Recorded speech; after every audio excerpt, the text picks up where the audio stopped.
Good morning.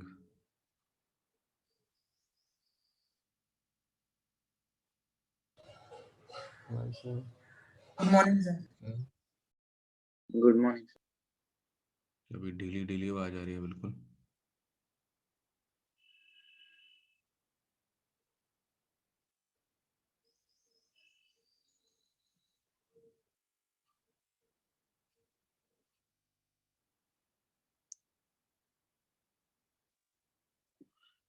Heat conduction के questions किए क्या सीआरई में से?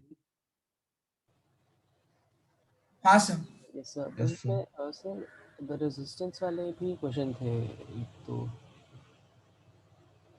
रेजिस्टेंस वाले भी क्वेश्चन थे, एक तो वो नहीं किए, दो क्वेश्चन थे जाते बताए। रेजिस्टेंस वाले हाँ हाँ सर। मतलब थर्मल रेजिस्टेंस। थर्मल रेजिस्टेंस बताओ। हाँ अच्छा तो वो छोड़ दिए, ठीक है, कोई बात नहीं। और बस वही वो वाले नहीं किए। बाकी तो हो गए थे। डाउट तो है। एक दो डाउट है सर। हाँ ठीक है, डाउट्स डिस्कस करते हैं। एक सेकंड होल्ड करो, आ जाने दो सबको। कुछ कमी लग रही है, एक आधा कोई मिसिंग है। कौन नहीं आया अभी तक?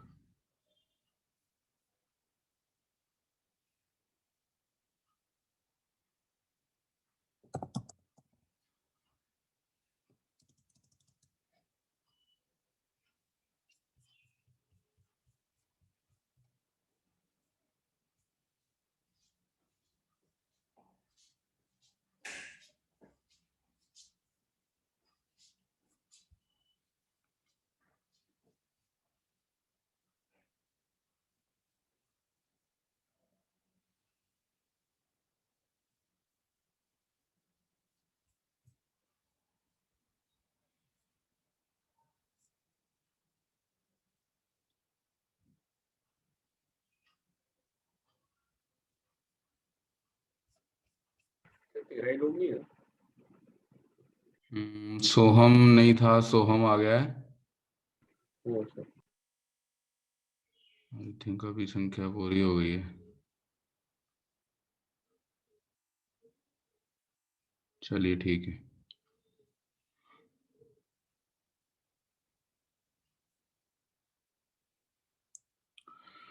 बोलो क्या दिक्कत है? क्वेश्चन नंबर बताओ शीट में से।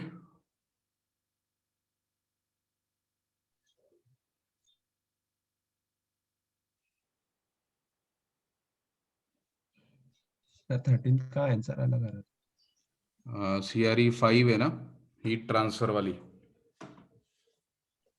है। Yes sir. ठीक है, तो 13 से पहले कोई दिक्कत? सर 7th में भी पता नहीं कुछ आ नहीं रहा था। फोर्थ में भी डाउट था। ठीक है। 7th वाले में इक्वेशन नहीं बनी होगी तुम लोगों से, है ना? एक तो 7th ही डाउट था 7 से पहले कोई डाउट? सर। थर्ड का थोड़ा सा आंसर गलत आ रहा था सर फोर्थ में डाउट था। क्वेश्चन नंबर 3 की बात करते हैं पहले। मेरा भी अच्छा हो रहा है। Find the temperature of the junction. तो क्वेश्चन नंबर 3 की बात करता हूँ पहले। तो क्वेश्चन नंबर 3 में आपको, क्वेश्चन नंबर 3 में बहुत सिंपल सा लॉजिक लगेगा कि हीट ट्रांसफर पहली बार में जितना हो रहा होगा पर सेकंड, उतना दूसरी बार में भी हो रहा होगा, है ना? तो ये लेंथ L1 है, ये लेंथ L2 है। इसकी आपको थर्मल कंडक्टिविटी σ1 σ2 दी है, क्रॉस सेक्शनल एरिया सेम दिए हुए हैं, और इसका टेम्परेचर T1 मेंटेन्ड है, यहाँ का टेम्परेचर T2 मेंटेन्ड है। जंक्शन का टेम्परेचर निकालना है। तो एक तो तरीका ये है कि हीट फ्लो रेट पहली बार में और दूसरी बार में इक्वेट कर दो। तो हीट फ्लो रेट होगा σ1 A into T1 minus T over L1, और ये बराबर होना चाहिए σ2 A into T minus T2 over L2।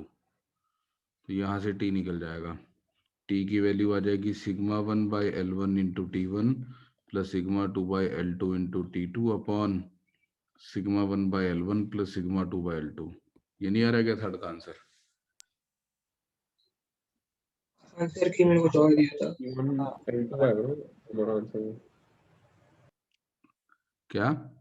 हमारे आंसर में सिग्मा 1 T1 L2 आएगा ना न्यूमरेटर में। सिग्मा 1 L2 हाँ T1 plus sigma 2 L1 T2 upon sigma 1 L2 plus sigma 2 L1। Answer क्या दिया है? ऊपर T1 L1 दिया है। अच्छा, सिग्मा 1 के साथ L1 मल्टीप्लाई किया हुआ है। Yes sir. हाँ हाँ, तो वो गलत दिया हुआ आंसर। इसका मतलब एक सेकंड होल्ड करना जरा, मैं चेक कर लूँ ओरिजिनल डॉक्यूमेंट में। हाँ, वो के नीचे ठीक दिया, ऊपर गलत दिया ना। Yes sir. डिनोमिनेटर ठीक बनाया हुआ, तो K1 L2 आएगा वो।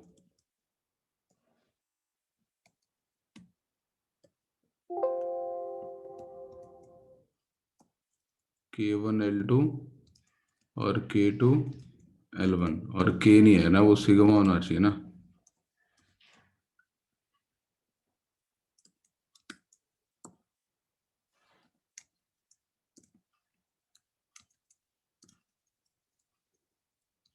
ठीक है, और बोलो इसके बाद।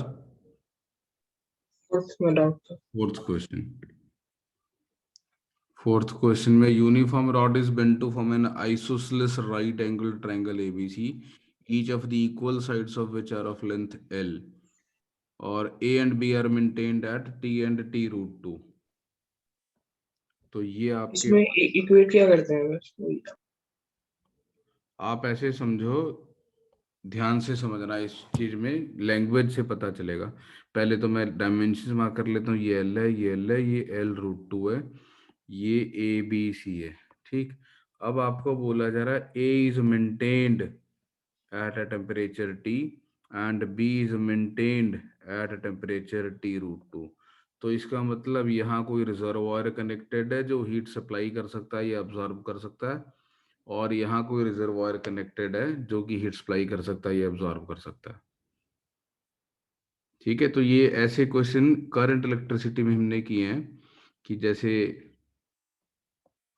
आपसे कह दिया जाए ये 3 रेजिस्टेंस है R1 R2 R3, और ये जो 3 पॉइंट हैं 1 2 और 3, ये सर्किट में कहीं कनेक्टेड है, और 1 का पोटेंशियल V1 पे मेंटेन्ड है, 2 का पोटेंशियल V2 पे मेंटेन्ड है, और 3 का पोटेंशियल V3 पे मेंटेन्ड है। तो इस जंक्शन O का पोटेंशियल निकालो। तो किसी को याद है कि क्या आंसर आता है इसका?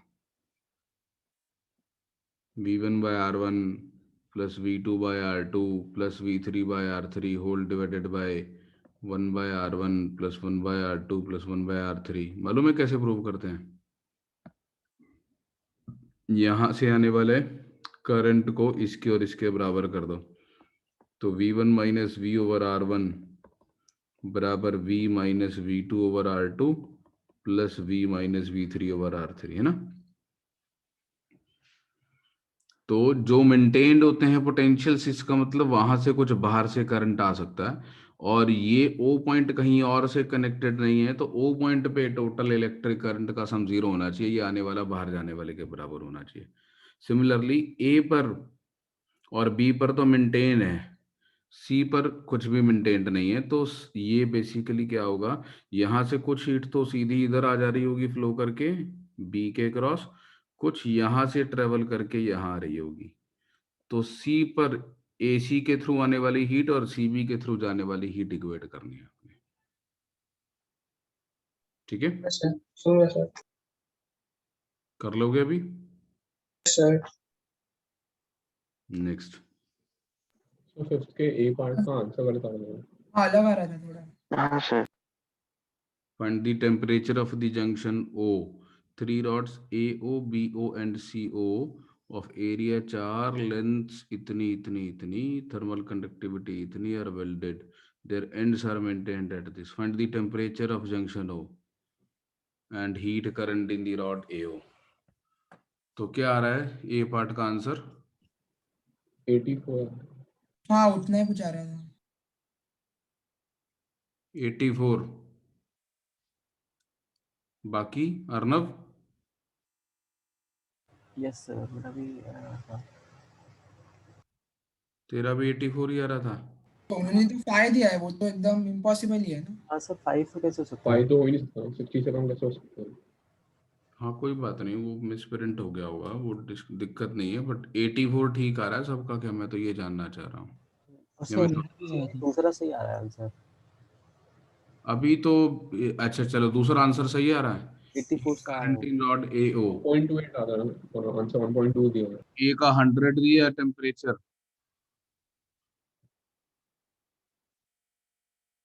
चलो मैं सॉल्व ही कर देता हूँ यार, मेरे को एक बार डेटा बताना, मैं जरा यहाँ पे सॉल्व करने लगा हूँ। तो ये मेरे पास ऐसे करके ये है ABCO, ए मेंटेन्ड है 100 डिग्री सेल्सियस पे, बी का 80, 80 और C 60, 60 डिग्री सेल्सियस, ठीक है। और इसकी लेंथ 46, 6, फिर BO 14 हम्म और ये 12, ये 12, ठीक है। और इसका एरिया तो चाहिए नहीं, थर्मल कंडक्टिविटी 0.92, हम्म BO का 0.26 और CO का 0.12। 0.12, ठीक है। तो टेम्परेचर ऑफ द जंक्शन होगा K1 over L1 times T1 plus K2 over L2 times T2 plus K3 over L3 times T3 whole divided by K1 by L1 plus K2 by L2 plus K3 by L3। और ये वाली value solve करके आ जाएगी आपकी, K1 हमारा हो गया 0.92 divided by 46, कितना हो गया ये 0.02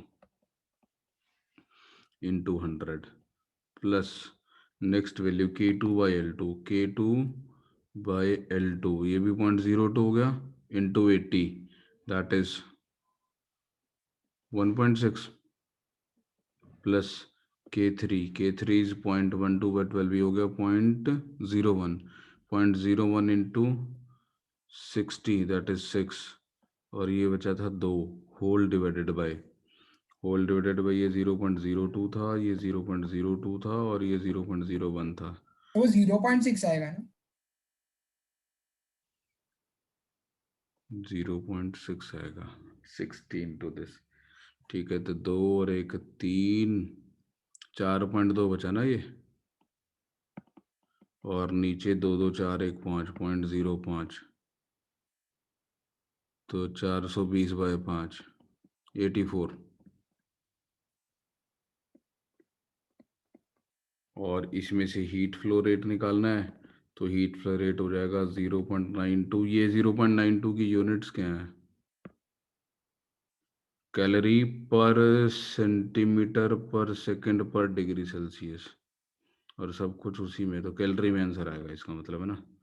तो 0.92 K की वैल्यू, एरिया दे रखा है मुझे एरिया 4 दे रखा है 4 into temperature difference 100 minus 84 is 16 divided by L is 46, तो 46 से ये 0.02 बचेगा, तो 64 इंटू 0.02 1.28 कैलोरी यस पर। सर। हाँ सर। क्या आंसर क्या दिया है? आंसर ये भी गलत दिया, नहीं दिया, ये 1.2 दिया है, राउंड ऑफ करना था तो 1.3 दिया होना चाहिए था ना, तो 1.28 आंसर है इसका। चलो ठीक है, और बोलो।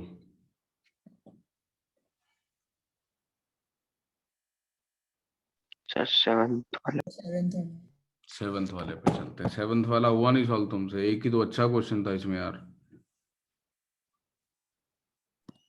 7th वाले में आपको ये एक C1 हीट कैपेसिटी लिख रहा हूँ इसकी, C1 ठीक है, मास और स्पेसिफिक हीट कैपेसिटी का प्रोडक्ट, और ये एक ऑब्जेक्ट इसकी हीट कैपेसिटी C2 मास और स्पेसिफिक कैपेसिटी का प्रोडक्ट, ठीक है। इसके बाद आपको और क्या दिया हुआ है, आपको इनके बीच में एक रॉड कनेक्ट करके दी हुई है, ध्यान से पढ़ते हैं क्वेश्चन को। 2 इंसुलेटिंग वेसल्स हैं, इनके अंदर लिक्विड्स हैं जिनके टेम्परेचर T1 और T2 हैं, और ए का टेम्परेचर T1 है, बी का T2 है और वो ज़्यादा है, तो ये हमारा T2 टेम्परेचर पे है, ये T1 टेम्परेचर पे और T2 आपका T1 से ज़्यादा है। ठीक है, इसके बाद आपको बोला जा रहा है they are joined by rod of length L, cross sectional area A, thermal conductivity K, assuming heat transfer by conduction through rod, find the time when the temperature difference becomes half। तो इनको मैंने एक अब conducting बार से connect कर दिया। इस conducting बार की आपको लेंथ दी हुई है L, क्रॉस सेक्शनल एरिया दिया हुआ है A और थर्मल कंडक्टिविटी दी हुई है K। और इस बार की हीट कैपेसिटी के बारे में कुछ नहीं दिया हुआ, वो मैं आपको बता देता हूँ। ऐसे केसेस में इसकी हीट कैपेसिटी आपने निग्लेजिबल माननी है। हीट कैपेसिटी निग्लेजिबल मानने का मतलब है कि इस बार को अपने टेम्परेचर को वेरी करने के लिए किसी भी हीट की ज़रूरत नहीं है। तो आप ये मान के चलेंगे कि बार खुद से कोई हीट अब्जॉर्ब नहीं करेगी अपना टेम्परेचर एडजस्ट करने के लिए, and the only thing is कि हीट यहाँ से इसमें आ रही होगी और यहाँ से इसमें जा रही होगी, बार कुछ भी हीट को रिटेन नहीं करेगा। तो अगर मैं इसकी हीट कैपेसिटी निग्लिजिबल ले लेता हूँ बार की, जो कि क्वेश्चन में लिखा होना चाहिए था, तो इस बार को अपने अंदर टेम्परेचर वेरी करने के लिए या टेम्परेचर इंक्रीज या डिक्रीज करने के लिए हीट की जरूरत नहीं पड़ेगी, राइट। सो दैट मीन्स कि इमीडिएटली आप ये कह सकते हैं कि स्टेडी स्टेट सेटअप हो जाएगी, या फिर इमीडिएटली आप ये कह सकते हैं कि जितना हीट फ्लो रेट यहाँ हो रहा होगा उतना ही हीट फ्लो रेट यहाँ आ रहा होगा, और जितनी हीट बार में एंटर कर रही होगी राइट साइड से उतनी लेफ्ट में जा रही होगी। यहाँ तक कोई दिक्कत किसी को जो मैंने बोला अभी तक? No sir. नहीं सर। अब ये t इज इक्वल टू 0 है, किसी टाइम t पर मेरे को पिक्चर बनानी है, तो मैं ये मान लेता हूँ 0 से t टाइम तक a total of q heat has been transferred. वैसे तुम लोग नहीं कर पा रहे हो, मुझे बुरा लग रहा है ये क्वेश्चन, क्योंकि तुम लोग करंट इलेक्ट्रिसिटी और आरसी सर्किट्स पढ़ चुके हो। फिर भी सर ये हुआ था क्वेश्चन। क्यों भी ओम में था? सर वो मतलब कोई फंक्शन आ रहा था तो पता नहीं एलएन में कुछ अलग आ रहा था। तो आंसर गलत दिया क्या? सीधे आंसर की बात करें सीधे क्या, या पूरी मेथोडोलॉजी देखनी है? तो मैं मान लेता हूँ क्यू हीट अब तक ट्रांसफर हो चुकी है अप टिल टाइम टी, अगले डी टी टाइम में डी क्यू हीट और ट्रांसफर होगी, and D Q by D T will be K A over L into the temperature difference. और टेम्परेचर डिफरेंस हो जाएगा, इसका टेम्परेचर T2 से घट के T2 minus Q by C2 रह गया होगा, और इसका टेम्परेचर T1 से बढ़ के T1 plus Q by C1 हो गया होगा। बोलो ये स्टेप में कोई डाउट? नहीं सर। इसके बाद मेरे पास बताने के लिए क्या है? मतलब M1S1 ना? हाँ हाँ M1S1 तो बाद में लिख लेंगे ना, अभी कैपेसिटर जैसे लग रहा है मेरे को, देखने में अच्छा लगता है।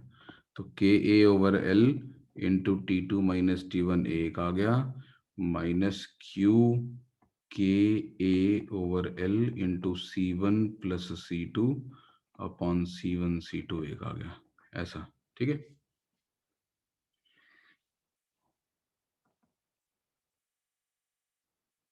ये एक कांस्टेंट वैल्यू है, तो D Q by D T की value alpha minus beta Q आ गई, तो और इसको मैं D Q upon alpha minus beta Q is equal to D T लिख के। अर्नब तेरे से नहीं हुआ ये? सर नहीं पता नहीं क्यों। बुरा लग रहा है यार, मतलब तुम लोगों से ये क्वेश्चन नहीं हुआ क्या? तुम लोगों ने कभी ये क्वेश्चन नहीं किया क्या कि ये एक कैपेसिटर है, इसकी कैपेसिटेंस C1 है, और इसके पास ऑलरेडी एक चार्ज है Q1, और एक ये दूसरा कैपेसिटर है, इसकी कैपेसिटेंस C2 है और इसके पास ऑलरेडी एक चार्ज है Q2, और इन दोनों को कनेक्ट कर दिया एक रेजिस्टेंस के थ्रू और स्विच क्लोज कर दिया, तो किसी टाइम t पर चार्ज बताओ कितना होगा। नहीं किया गया ऐसा क्वेश्चन? बोलो, आरसी सर्किट पढ़ा है कि नहीं पढ़ा है? हो सकता नहीं पढ़ाओ, मुझे लग रहा हो कि तुमने पढ़ लिया है। आरसी की चार्जिंग और डीके नहीं पढ़े क्या आपने? पढ़ा। तो होना चाहिए था ना ये क्वेश्चन तुमसे, क्यों भी ओम मेहता? तो यहां से Q की value alpha by beta into 1 minus E racer minus beta T जैसी आ जाएगी। तो Q निकल जाएगा तो टेम्परेचर से निकल जाएंगे, टेम्परेचर डिफरेंस निकल जाएगा, फिर वो कितनी देर में आधा हो जाएगा ये निकालना है।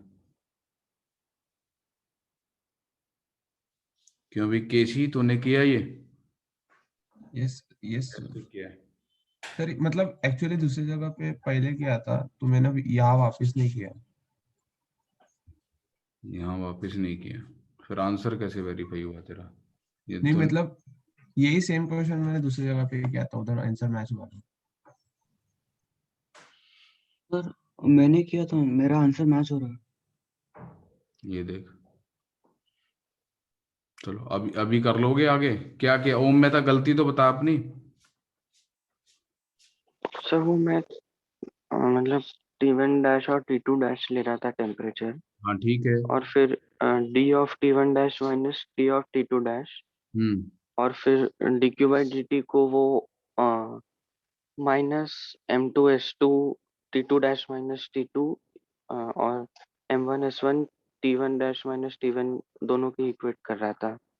तो तो डी उससे D ऑफ T2 डैश और D ऑफ T1 डैश में कुछ रिलेशन था। M1S1 into D of T1 plus M2S2 into D of T2 0 होगा। हाँ सर, ऐसे ही। एक इक्वेशन है ना। हाँ और जो तेरा हीट एक्सचेंज का रेट होगा वो दोनों के टेम्परेचर डिफरेंस पे डिपेंड करेगा।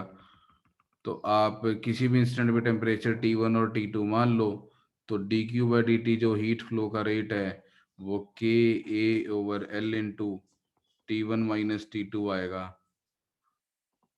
और dq को M1S1 dt1 या फिर माइनस का M2S2 dt2 लिख सकते हैं क्या?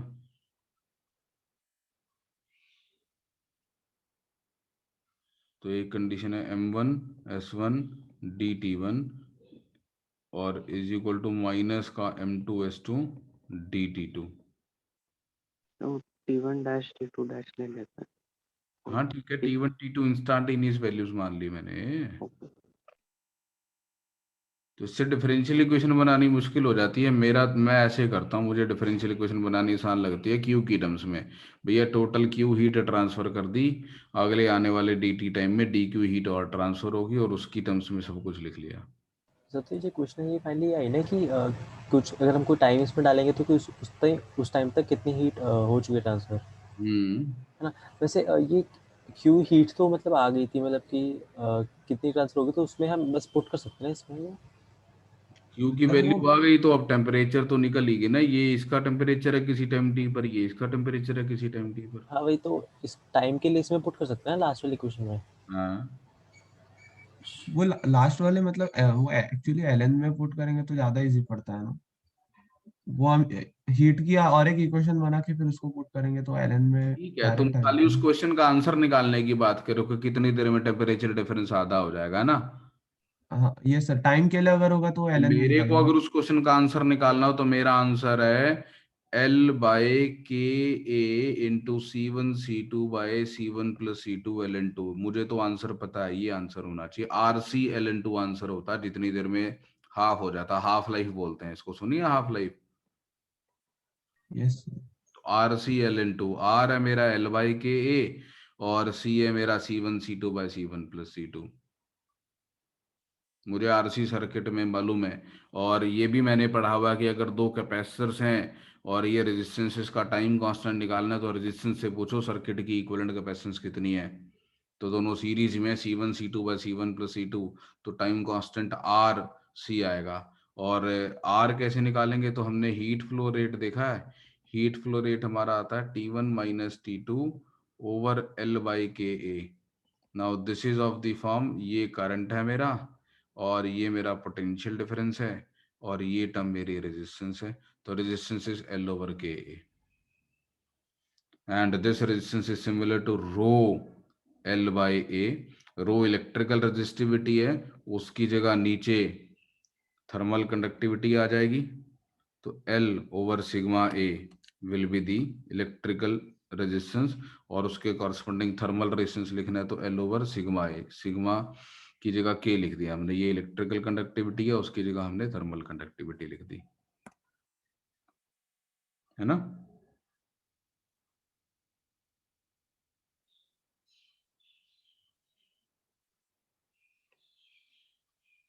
तो मैं तो सीधे आंसर निकाल रहा, हाफ लाइफ पूछी थी उसने मेरे से।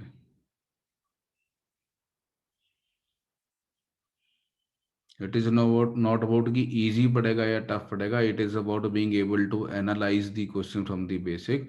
एक बार हम इस इक्वेशन पे पहुंच गए, ये अंडरस्टैंडिंग डेवलप हो गई, उसके बाद आप कुछ भी निकाल सकते हो जो भी आपसे पूछा जाए। आपको सीखना क्या है कि हम डिफरेंशियल इक्वेशन कैसे सेटअप कर पा रहे हैं और इंटीग्रेट कैसे कर पा रहे हैं, वो स्किल अगर आप मिस कर जा रहे हो तो गड़बड़ है ना। अगर ये वाला निकालने के बाद अब आप कुछ भी निकाल सकते हैं किसी भी चीज में, है ना। अभी क्लियर है क्या?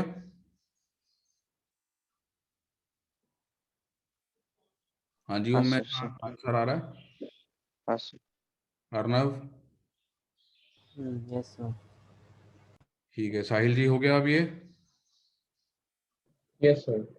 ठीक है। और कोई डाउट है किसी को क्वेश्चन नंबर 7 में?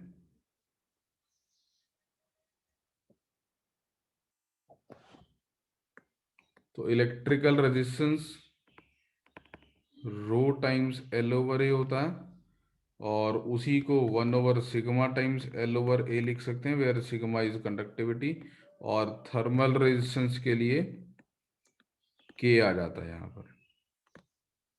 तो थर्मल रेजिस्टेंस के क्वेश्चंस भी आपके हो जाने चाहिए। बोलो कौन सा और क्वेश्चन पूछना आपने मुझसे इसमें?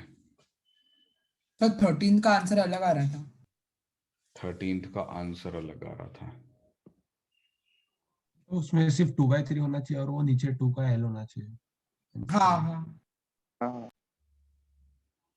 Find the temperature distribution in a rod of Lenthal whose ends are maintained at temperature T1, T2. The thermal conductivity is proportional to square root of absolute temperature.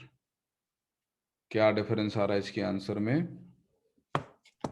वो 2 जो होगा उसके जगह पे L है और वो होल का 2/3 है। हाँ, वो तो ठीक लग रही है बात, वो तो डायमेंशनली ठीक नहीं लग रहा है 2। हाँ सर।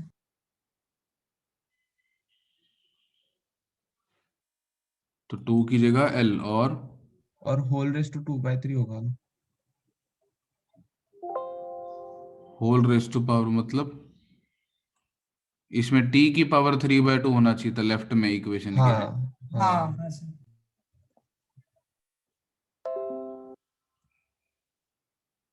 ठीक है, डन। ये तो सिंपल सी बात थी, तो होना ही चाहिए था। सर एक बार एक्सप्लेन करोगे सर ये क्वेश्चन? हाँ बिल्कुल कर देता हूँ, 1 सेकंड होल्ड करो, चार्जिंग पे लगाता हूँ जरा अपने डिवाइस को।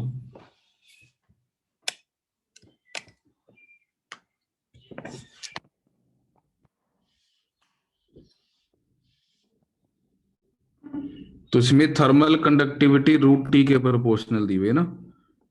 तो ये हमारे पास बार है, इस बार में इधर टेम्परेचर T1 इधर टेम्परेचर T2 मेंटेन्ड है और इसकी thermal conductivity square root of temperature के प्रोपोर्शनल है। तो अगर यहाँ से x डिस्टेंस पे टेम्परेचर T है और x प्लस dx पे टेम्परेचर T प्लस dt है, तो जो यहाँ पे हीट फ्लो रेट होगा dq बाई dt, जिसको हम हीट करंट H लिख लेते हैं, this will be minus k a dt by dx। यही हमारा स्टार्टिंग पॉइंट रहता है ना क्वेश्चन सॉल्व करने का। उसके बाद अब हमारा k जो है वो अल्फा रूट टी है, अल्फा सम कांस्टेंट, तो यहाँ पे के को अल्फा रूट टी पुट कर दो, तो alpha A root T D T by D X. Kunal क्या एंट्री करा दोबारा से? मोबाइल से करा था, वो लैपटॉप से करा। H D X by alpha A is equal to minus root T D T, और इसको इंटीग्रेट कर दो यहाँ t1 से t2, और पहले इसको कर दो 0 से l, एक इक्वेशन, और अगली बार इसी इक्वेशन में इसको 0 से x लिख के करो और इसको t1 से t लिख के करो। उन दोनों इक्वेशंस को आप साइमल्टेनियसली सॉल्व कर लो, मतलब दोनों में से h एलिमिनेट कर दो।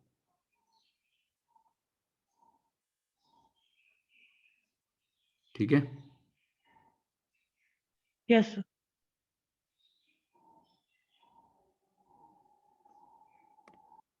और कोई डाउट पूछना है किसी को?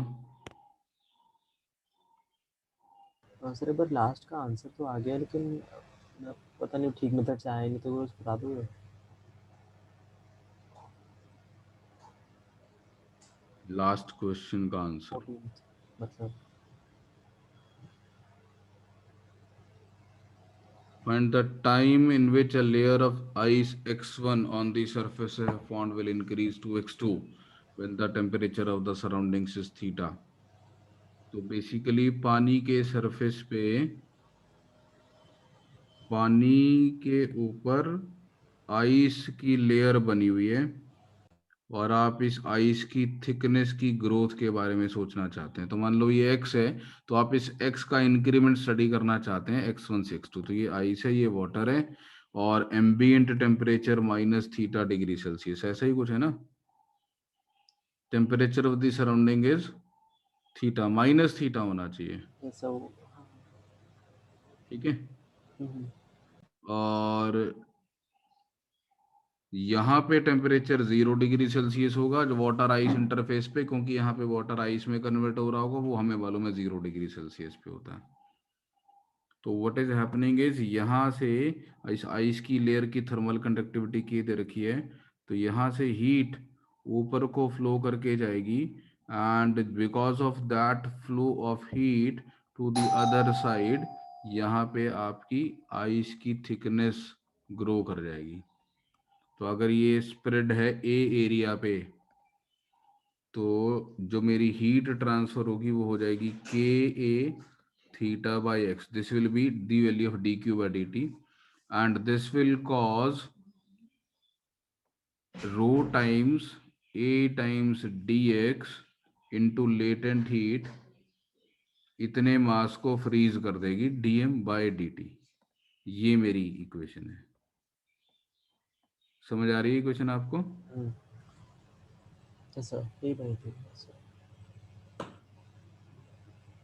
सभी को क्लियर है ये? तो मतलब बस थोड़ा ऐसे क्वेश्चन बन गया, तो कंफ्यूजन हो रही थी कि हीट के ऊपर जाने से हम लेयर कैसे फॉर्म कर रहे हैं नीचे। जैसे जैसे पानी में से हीट कंडक्ट होके आइस के थ्रू ऊपर जाती जा रही है, पानी फ्रीज करता चला जाएगा ना, तो आइस की थिकनेस ग्रो करती चली जाएगी। ठीक है सर, है ना? Yes sir. अब इसमें इंटरेस्टिंग फैक्ट्स हैं दो। एक तो ये कि ice is a poor conductor, तो इसके पुअर कंडक्टर होने की वजह से ये जो के है ये लार्ज होता है, तो जैसे जैसे आइस ग्रो करती जाती है और आइस की फॉर्मेशन स्लो डाउन होती चली जाती है। ठीक है? दूसरी चीज ये कि आइस की डेंसिटी पानी से कम होती है, और इस वजह से आइस पानी पे फ्लोट करती है, तो इसलिए पानी ऊपर से जमना शुरू होता है, नीचे से नहीं जमना शुरू होता। तो किसी भी वाटर बॉडी के अंदर जैसे जैसे बाहर ठंड पड़ती चली जाती है, पानी ऊपर से फ्रीज करना शुरू करता है। तो जैसे जैसे पानी ऊपर से फ्रीज करता जाएगा, that ice layer found will act as an insulator and it will prevent the water to freeze further. तो इस वजह से नीचे, मतलब ग्राउंड लेवल पे, जहाँ पे बिल्कुल समुद्र के नीचे वाला पार्ट है, वहां पे वाटर फ्रीज नहीं करता, और इसलिए एक्वेटिक लाइफ जिंदा रहती है। तो अगर ऐसा नहीं होता, पानी नीचे से फ्रीज करना शुरू कर देता तो पूरा पानी जम जाता, अगर जमना शुरू करता तो, और सारे एनिमल्स खत्म हो जाते, फिश और जो भी अंदर होते हैं। तो बहुत interesting कौन है भाई, क्या हो गया है? दाल।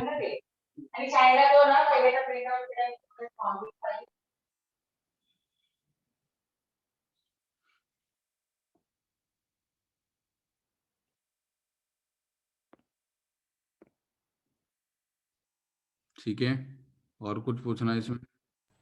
सही है सर। वैसे 6 में एक चीज़ पूछनी थी सर, इसमें एक्चुअली वो जो सी जो बीच वाले उसके थ्रू हीट नहीं जाएगी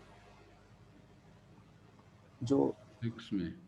हाँ, जो बीच वाला एक्स है CD हाँ, ये व्हीटस्टोन ब्रिज बनेगा ना, balance Wheatstone type bridge. Of, मतलब मतलब हम जो मैंने इसका मतलब सोचा था कि भाई जैसे आपने एक बताया था कि अगर लेफ्ट से मान लो हीट कुछ क्यू जा रही है तो राइट से सिमेट्रिक मान लो राइट से भी जा रही है तो सेम जाएगी ऊपर। हाँ आपने मतलब बताया था वैसे, बिल्कुल बिल्कुल। तो इसलिए यहाँ से भी अगर उतनी जाएगी तो बीच में नहीं जाएगी, मतलब और कुछ सोचने का तरीका है इसका? नहीं नहीं, बस यही सोचना है, सिमेट्री लगानी है। सबसे सिंपल तरीका रहता है, आप इनका रेजिस्टेंसेस लिखो और इसको इलेक्ट्रिकल सर्किट वाले फॉर्मेट में कन्वर्ट कर दो। हाँ, वो रेजिस्टेंस वाला बस चीज़ आता नहीं था ना अभी, तो उससे नहीं किया था। ठीक है चलो ठीक है, और किसी को कुछ पूछना है कंडक्शन में?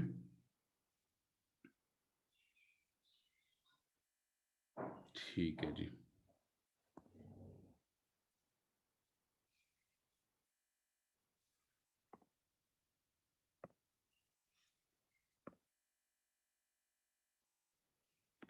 एक मिनट होल्ड करना, रेडिएशन स्टार्ट करते हैं फिर।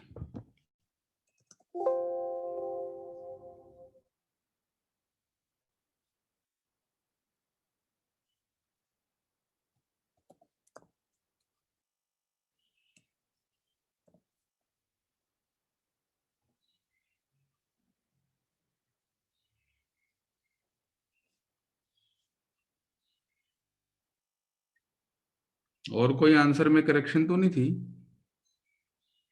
एक वो टेम्परेचर वाले में करेक्शन थी, एक वो 84 डिग्री सेल्सियस, एक वो क्वेश्चन नंबर 13 में, बस है ना?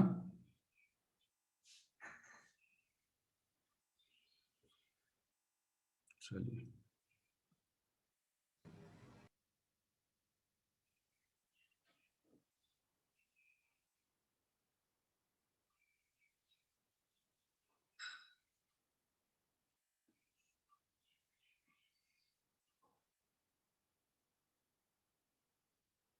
ठीक है जी, we will talk about radiations in this class.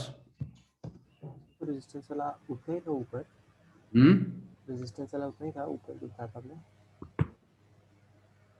Sorry, हाँ बस उतना ही है, L over K, बस उतना ही जानना है।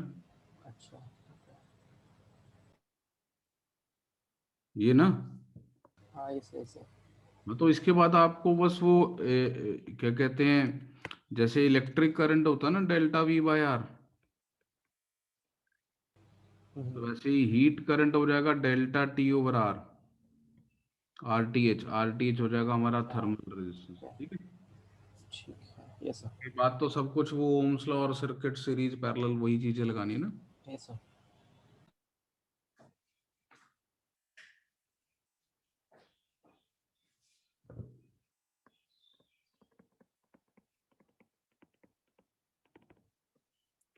ठीक है जी, रेडिएशन के बारे में बात करेंगे। कुछ जनरल नॉलेज की चीजें पहले मैं आपको बताता हूँ, उसके बाद फिर हम इसके मैथमेटिक्स पे आएंगे। ठीक है, तो रेडिएशन बेसिकली हमारा जो सबसे मतलब कॉमन हमें मोड ऑफ हीट ट्रांसफर देखने को मिलता है वो रेडिएशन होता है। तो आपके पास अगर हम अर्थ पे बात करें तो सबसे ज्यादा जो मेजर आपको दिखाई दे तो सन लाइट एक हमारे पास मेजर सोर्स ऑफ एनर्जी है, सोलर एनर्जी है ना। तो that is basically we are receiving electromagnetic radiations from the sun. तो वो इलेक्ट्रोमैग्नेटिक रेडिएशंस वैक्यूम में ट्रेवल कर सकती हैं, उनको किसी मटेरियल मीडियम की जरूरत नहीं है और वो सन से डायरेक्टली अर्थ पे आती हैं। अब अर्थ के एटमॉस्फेयर के बारे में अगर हम सोचें तो अर्थ का एटमॉस्फेयर कुछ पर्टिकुलर रेडिएशंस के लिए बिल्कुल ट्रांसपेरेंट होता है, तो वो सीधी की सीधी अर्थ के सरफेस पे आके हीट करती हैं और अर्थ डायरेक्टली सन से एनर्जी रिसीव करती है। हाँ, there are certain other radiations जिनको एटमॉस्फेयर एब्जॉर्ब भी कर लेता है, जैसे यूवी रेज को ओजोन लेयर एब्जॉर्ब कर लेती है। तो इस तरीके के बहुत सारी चीजें होती हैं। और बट हम यूजुअली जब हम बात करेंगे रेडिएशंस के थ्रू हीट ट्रांसफर की, तो आप देखेंगे हम मीडियम को इग्नोर कर देंगे। तो हम ये मान के चलेंगे कि मीडियम इंटरफेयर नहीं करता या मीडियम पार्टिसिपेट नहीं करता और रेडिएशंस के फॉर्म में एनर्जी एक ऑब्जेक्ट से दूसरे ऑब्जेक्ट पे ट्रेवल करती है। इसको इन्वेस्टिगेट करेंगे। यूजुअली जितने भी ऑब्जेक्ट्स हैं सारे के सारे इलेक्ट्रोमैग्नेटिक रेडिएशंस एमिट करते हैं। ये बात आपको लिखनी है ध्यान से। Any object whose temperature is above 0 Kelvin, any object whose temperature is above 0 Kelvin emits energy in the form of electromagnetic radiation. 0 degree Celsius नहीं, 0 केल्विन। तो किसी भी ऑब्जेक्ट का टेम्परेचर अगर 0 केल्विन से ज़्यादा तो वो इलेक्ट्रोमैग्नेटिक रेडिएशन एमिट करने वाला। और ये जो इलेक्ट्रोमैग्नेटिक रेडिएशन एमिट हो रही है ये डिपेंड कर रही है उसके अंदर के इलेक्ट्रॉनिक और वाइब्रेशनल और रोटेशनल एनर्जी लेवल्स जो हैं उसके एटम्स और मॉलिक्यूल्स के जिससे बने हुए हैं, वो मतलब मिलके डिसाइड करते हैं कि किस तरीके का रेडिएशन का लॉ वो ऑब्जेक्ट फॉलो करने वाला है। ठीक है। नॉर्मली हर एक ऑब्जेक्ट रेडिएंट एनर्जी एमिट करता है और एक्सचेंज करता है अपनी सराउंडिंग्स के साथ। और ये जो एनर्जी एमिट करता है या एक्सचेंज करता है ये केवल उन्हीं ऑब्जेक्ट से कर पाता है जिनको वो देख सकता है। जिनको वो देख सकता है का मतलब है जो उसकी एमिटेड रेडिएशंस की फील्ड ऑफ व्यू में आ जाते हैं। ऐसा नहीं है कि मतलब अगर आप किसी ऑब्जेक्ट को फेस नहीं कर रहे हैं, मतलब विजिबिलिटी नहीं है उस ऑब्जेक्ट की, तो इसका मतलब आपकी बॉडी से निकल के रेडिएशंस उस ऑब्जेक्ट तक नहीं पहुंच सकती और उस बॉडी से रेडिएशंस निकल के आप तक नहीं पहुंच सकती। इसलिए मैं ऐसा टर्म यूज करता हूं कि दुनिया का जो भी ऑब्जेक्ट है वो एक्सचेंज करेगा एनर्जी रेडिएशंस की फॉर्म में उन्हीं दूसरे ऑब्जेक्ट से जिनको वो देख सकता है, जो उसकी लाइन ऑफ साइट में आते हैं। ठीक है। अब जो भी एनर्जी हम रिसीव करते हैं रेडिएशंस की फॉर्म में, तो वो हो सकता है एब्जॉर्ब हो जाए। तो ए पार्ट ऑफ, ये भी इंपॉर्टेंट फैक्ट है, a part of energy received in the form of radiations is absorbed, that is converted into internal energy.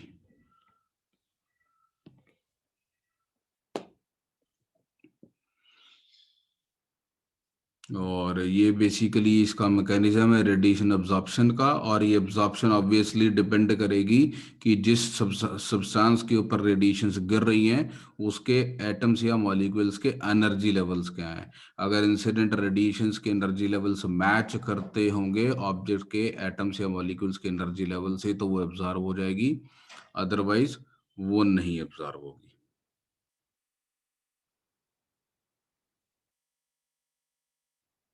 Sir match मतलब सेम ऑर्डर के होने चाहिए ऐसे कुछ?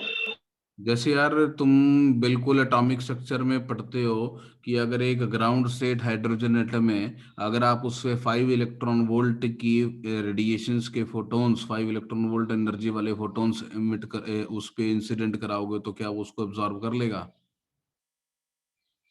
ग्राउंड स्टेट हाइड्रोजन एटम को कम से कम 10.2 इलेक्ट्रॉन वोल्ट का फोटोन चाहिए, तब वो n = 0, n = 1 से n = 2 में जाएगा, है ना, क्वांटाइज्ड होते हैं ना।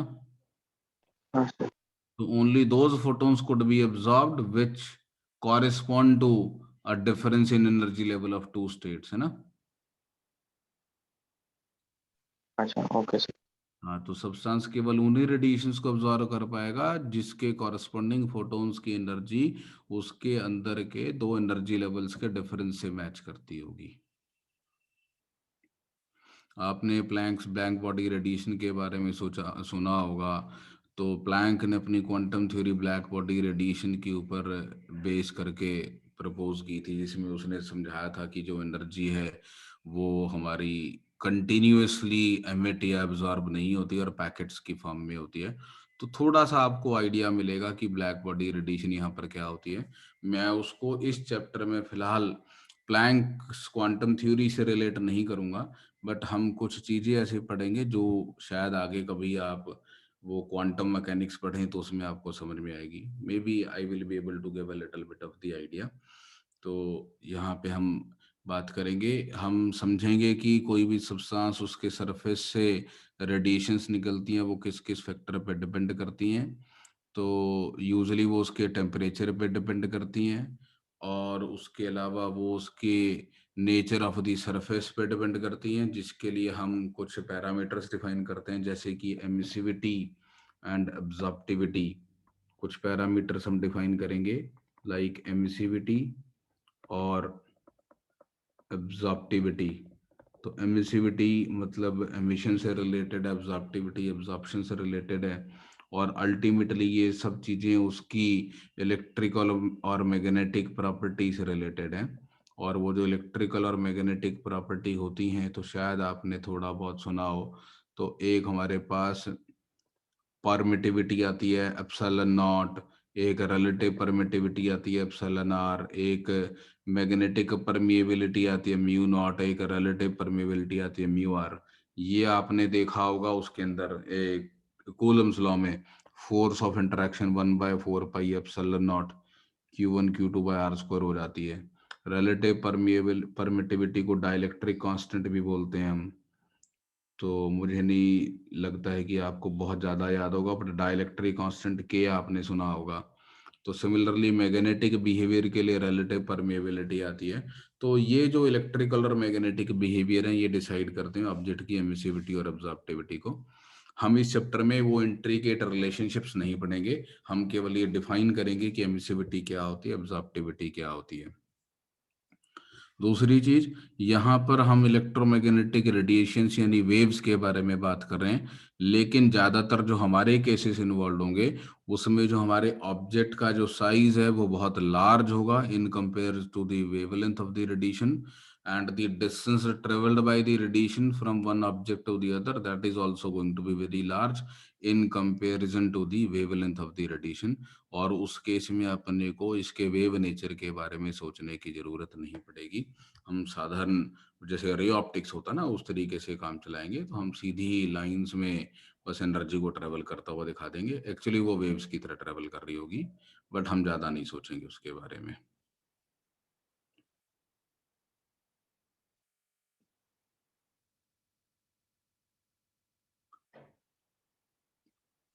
अब हमारे सब्सटेंस की जो रेडिएटिव प्रॉपर्टीज हैं वो बहुत सारे फैक्टर्स पे डिपेंड करती हैं। रेडिएटिव प्रॉपर्टीज ज़्यादातर जो हमारी हैं वो डिपेंड करती हैं कि हमारे सरफेस की रफनेस कैसी है, उसको पॉलिश किया हुआ या नहीं किया हुआ है, उसकी प्योरिटी कैसी है मटेरियल की, या फिर उसके ऊपर हमने कोई कोटिंग की हुई है किसी तरीके की। तो ये बात समझने वाली है कि रेडिएशन एक सरफेस फिनोमेनन है, और इसमें मेनली जो एमिशन या एब्जॉर्प्शन हो रही है क्योंकि वो सरफेस से हो रही है, तो nature of the surface decide करने वाला है कि कोई चीज अच्छा एमिट कर रही है या बुरा एमिट कर रही है। और उसको चेंज करने के लिए हम सब्सटेंस को उसके ऊपर पॉलिश भी करते हैं, उसके ऊपर कोटिंग पेंट की भी करते हैं, और वो उसके नेचर को अफेक्ट भी करती है। तो जैसे आपने देखा हो कि अगर गेट है हमारे पास, नॉर्मली लोहे के गेट लगे होते हैं घरों के बाहर एंट्री पे, तो वो जो आयरन गेट्स हैं उन आयरन गेट्स के ऊपर अगर आप वाइट कलर का पेंट करेंगे तो गर्मियों में वो डिफरेंट टेम्परेचर शो करेगा, और उस पे अगर आप ब्लैक पेंट करेंगे तो समर्स में वो डिफरेंट तरीके का टेम्परेचर शो करेगा। रीजन बीइंग कि जो वाइट कलर का पेंट है वो वाइट है तो उसकी एब्जॉर्प्टिविटी कम होती है और वो सनलाइट से एनर्जी कम एब्जॉर्ब करता है, जबकि अगर उसी आयरन गेट को आप ब्लैक पेंट कर देते हैं तो वो ज़्यादा एनर्जी एब्जॉर्ब करता है, और अगर वो ज़्यादा एनर्जी एब्जॉर्ब करता है तो ऑब्वियसली वो हीट भी ज़्यादा होता है। तो अगर आप एक ब्लैक पेंटेड गेट और एक वाइट पेंटेड गेट को ओपन में रखते हैं, सेम एम्बिएंट सनलाइट में रखते हैं, तो ब्लैक पेंट का टेम्परेचर आपको ज्यादा देखने को मिलने वाला है, क्योंकि वो ज्यादा अच्छा एब्जॉर्ब कर पाता है। तो ये कोटिंग्स और ये सब चीजें डिसाइड करती हैं कि हमारे ऑब्जेक्ट्स किस तरीके से बिहेव करने वाले हैं।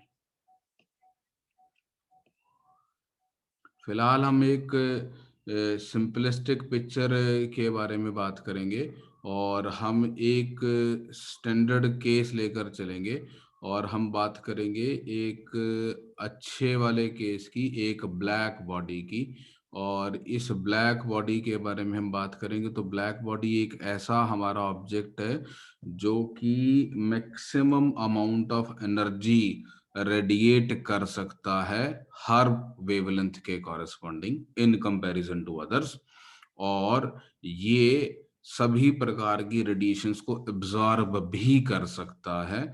और इसकी जो एब्जॉर्प्शन है या जो रेडिएशन है वो डायरेक्शनल नेचर की नहीं है, मतलब इससे निकलने वाली रेडिएशन सभी डायरेक्शंस में बराबर तरीके से फैलती हैं, और जब सी मर्जी डायरेक्शन से वेवलेंथ्स इसके ऊपर आके इंसिडेंट हो जाएं, ये उसको एब्जॉर्ब करने की भी कैपेबिलिटी रखता है। तो ब्लैक बॉडी को हम परफेक्ट एमिटर भी बोलते हैं और इसको परफेक्ट एब्जॉर्बर भी बोलते हैं, और ये सभी डायरेक्शन में और सभी वेवलेंथ्स के कॉरस्पॉन्डिंग ये बिल्कुल बढ़िया तरीके से एब्जॉर्ब कर सकता है, बढ़िया तरीके से रेडिएट कर सकता है, और इसलिए इससे निकलने वाली रेडिएशंस जो हैं उसकी जो टोटल एनर्जी है वो केवल और केवल टेम्परेचर पे डिपेंड करती है। तो हम बात कर रहे हैं यहाँ पे ब्लैक बॉडी रेडिएशन की। ब्लैक से लिख लेते हैं, अरे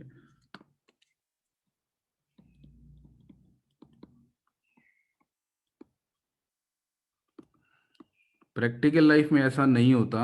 हमारे जो डिफरेंट सब्सटेंसेस हैं उससे निकलने वाली जो रेडिएशंस हैं वो डायरेक्शनल नेचर की भी होती है, मतलब डिफरेंट डायरेक्शंस में डिफरेंट वेवलेंथ के कॉरस्पॉन्डिंग एनर्जी निकल सकती है, और वो वेवलेंथ वो स्पेक्ट्रल नेचर की भी होती है, मतलब वो डिफरेंट वेवलेंथ के कॉरस्पॉन्डिंग डिफरेंट भी हो सकती हैं।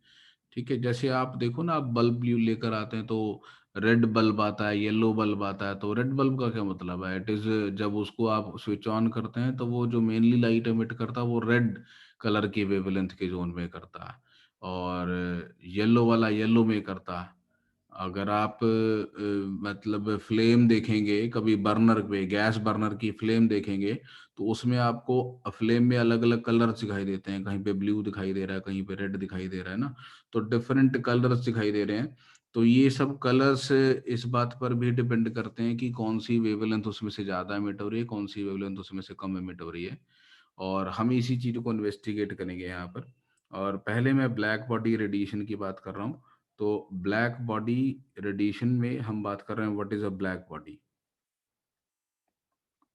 तो ब्लैक बॉडी के बारे में जो मेन कैरेक्टरिस्टिक प्रॉपर्टीज हैं, पहली कैरेक्टरिस्टिक प्रॉपर्टी, ये एक परफेक्ट एमिटर है। परफेक्ट एमिटर का क्या मतलब है कि of all the what is known, किसी भी पर्टिकुलर वेवलेंथ के लिए इससे सबसे ज्यादा एनर्जी रेडिएट होने वाली है, और इसमें सारी वेवलेंथ के कॉरस्पॉन्डिंग एनर्जी निकलेगी भी। ऐसा नहीं होगा कि इससे निकलने वाली रेडिएशंस में कुछ ही वेवलेंथ प्रेजेंट होंगी, सारी वेवलेंथ प्रेजेंट होंगी। That is what I call as perfect emitter. तो परफेक्ट एमिटर से मेरा मतलब है कि ये हमें हर वेवलेंथ के कॉरस्पॉन्डिंग एनर्जी देने वाला है।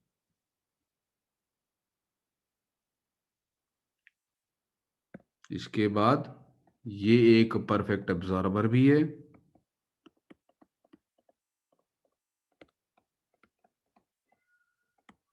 मतलब कि इसके सरफेस पे कोई भी वेवलेंथ आप इंसिडेंट करवाओगे तो इर्रिस्पेक्टिव ऑफ द वेवलेंथ ये उसको एब्जॉर्ब करने की कैपेबिलिटी रखता है। So black body is a perfect emitter, it is a perfect absorber, and it is for all wavelengths. For all wavelengths, यहाँ भी लिख देते हैं for all wavelengths। ठीक, फिर दूसरी इसकी इंपॉर्टेंट क्या है कि the total energy radiated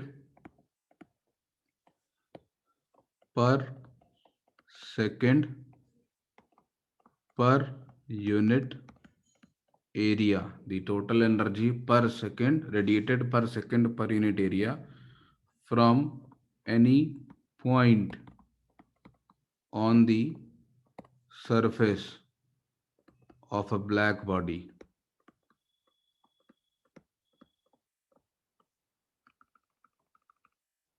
is only and only a function of temperature.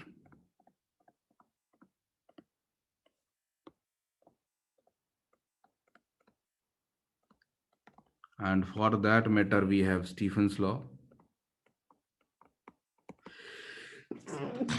Sorry. And Stephen's law says that the energy radiated per second per unit area, watt per metre square. क्यों भाई? Energy radiated per second यानी watt per metre square. तो energy radiated per second per unit area from any point on the surface of a black body is sigma T raise to power 4, where sigma is a universal constant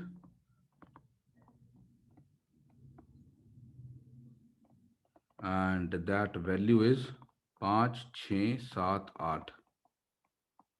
5.67 into 10⁻⁸ watt per meter square per Kelvin की power 4.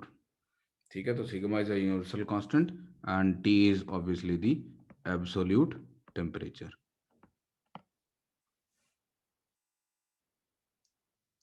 ठीक है, note किया? आगे चलूं? Sir 1 minute.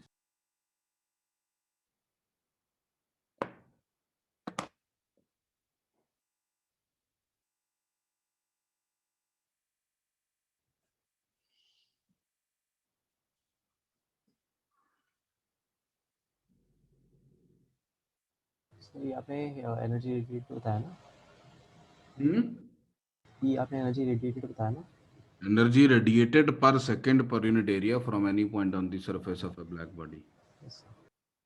इसको बोलते हैं emissive power.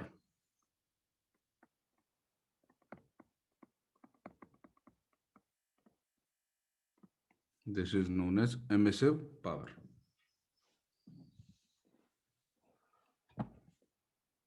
हाँ सर, हो गया नहीं.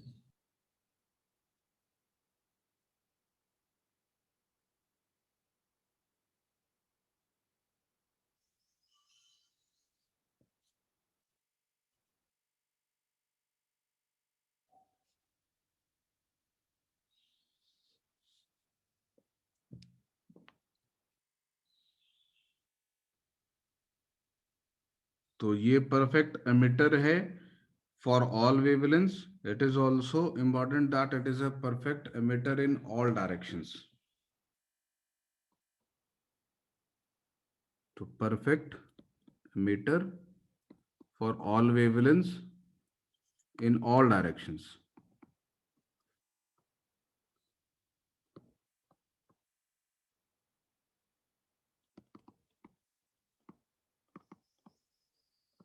ठीक है, तो सभी डायरेक्शंस में.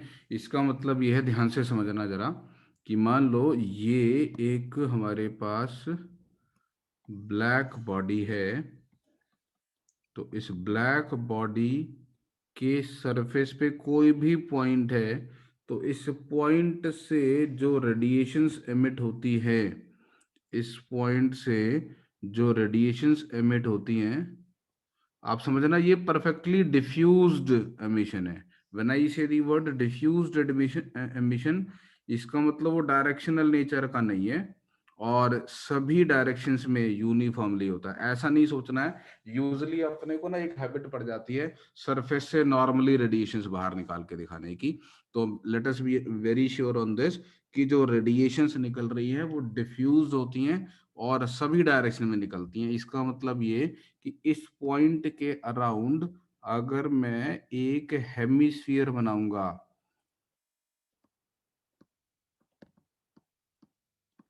तो इस हेमिस्फीयर के सरफेस में से यहाँ एक टेंजेंट ड्रॉ किया, इस पॉइंट पे मैंने एक टेंजेंट ड्रॉ किया और इस टेंजेंट पे मैंने एक हेमिस्फीयर कंस्ट्रक्ट किया। तो इस हेमिस्फीयर के किसी भी पैच में से रेडिएशंस निकल रही होंगी। तो अगर आप इस हेमिस्फीयर पे कोई भी पैच लें तो सब जगह से बराबर रेडिएशंस निकल रही होंगी। ठीक है, इसका मतलब ये है कि अगर मैं यहाँ पे कोई भी एक छोटा सा पैच ले लूं डीएस एरिया का, तो इस डीएस में से कितनी एनर्जी निकल रही होगी? तो E की वैल्यू सिग्मा T की पावर 4 है। ये है एनर्जी एमिटेड पर second per unit area from that point. उस पॉइंट के अराउंड आपको एक छोटा सा एरिया लेना पड़ेगा ds नॉट।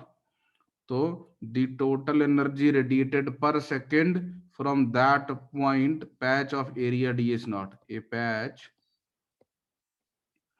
हम क्या कहते हैं, एक पैच लेते हैं of area ds not around a point on the surface of the black body,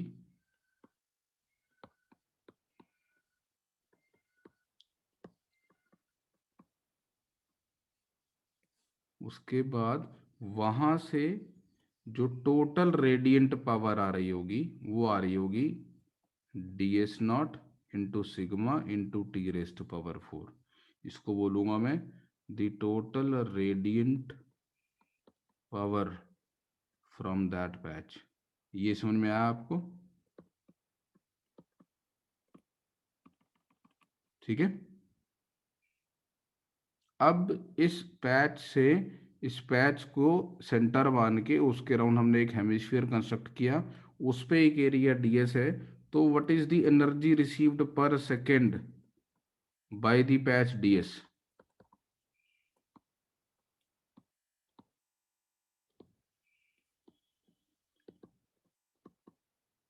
एक मैंने हाइपोथेटिकल स्पेस में पैच डिफाइन किया ds, और मैं ये पूछ रहा हूँ कि यार ब्लैक बॉडी के उस पॉइंट से रेडिएशंस निकल रही है तो ds को कितनी मिल रही है? तो वो हो जाएगी p bye 2πr² into ds। तो इसको मैं dp लिख लेता हूँ, मतलब उसको कितनी एनर्जी पर सेकंड मिल रही है उस ds पैच को, और p की वैल्यू कितनी है? तो सिग्मा t की power 4 upon 2πr² into ds not into ds। कोई डाउट यहां तक? नोट किया?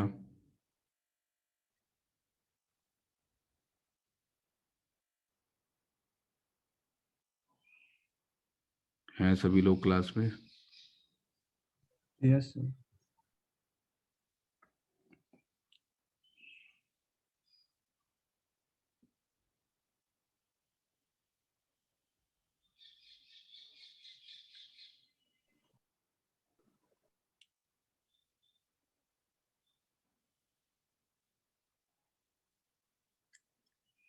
नोट कर लिया? कुछ रहता पीछे देखना।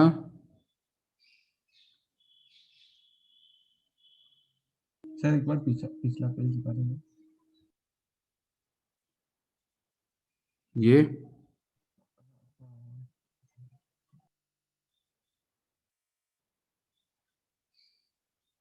हाँ सर हो गया ना।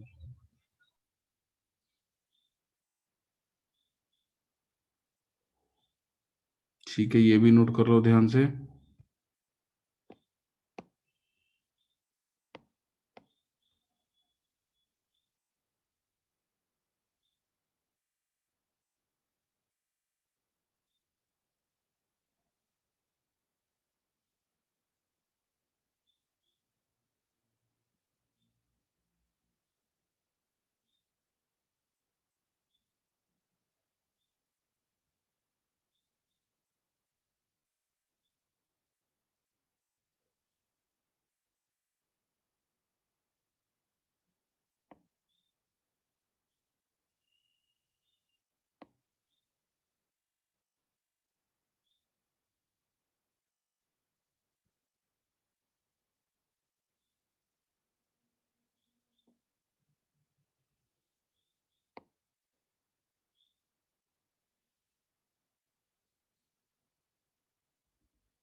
आपको इसकी डिस्कशंस बहुत ही कम मिलने वाली है अपने लेवल पे, ठीक है। ये डायरेक्शनल वाली हमें बस ज़्यादा से ज़्यादा यही वाला फॉर्मूला यूज़ करना होगा।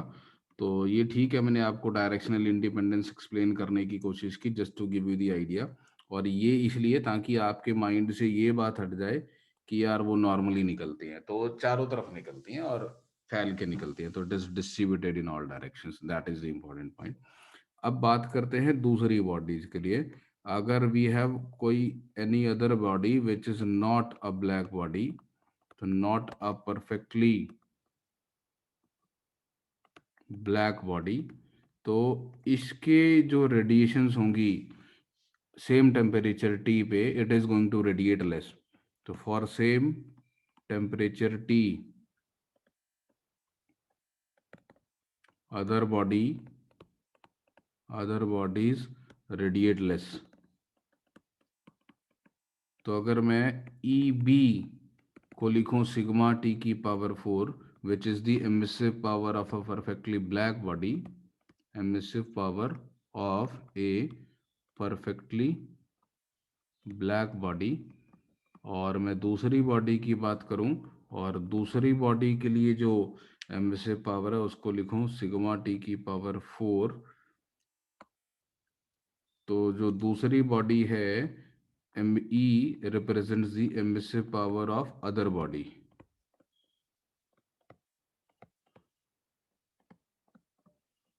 तो E is going to be less than EB, so E over EB is going to be less than 1।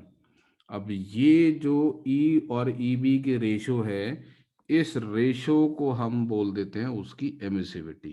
तो the ratio E by EB is written as epsilon, called the emissivity।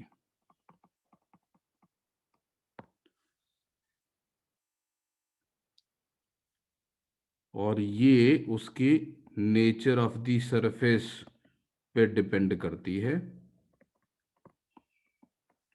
जो rough surface होते हैं उनके लिए ये ज़्यादा होती है, और जो पॉलिश्ड या शाइनी सरफेस होते हैं उनके लिए ये कम होती है।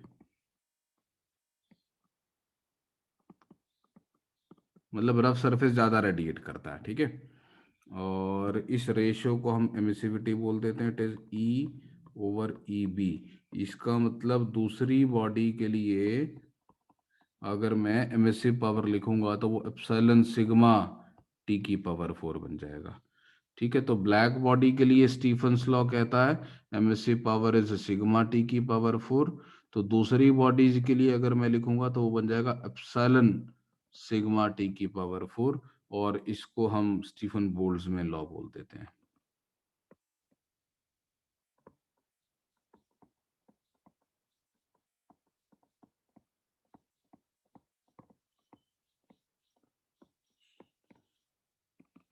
तो फॉर अ ब्लैक बॉडी हम बोल देते हैं एमिसिविटी 1 है, अदर बॉडीज के लिए एमिसिविटी लेस देन 1 होती है। तो in general for any body practically 0 और 1 के बीच में लाई करती है एमिसिविटी की वैल्यू। आइडियल केस में, आइडियल ब्लैक बॉडी के केस में ये 1 हो जाती है, ठीक।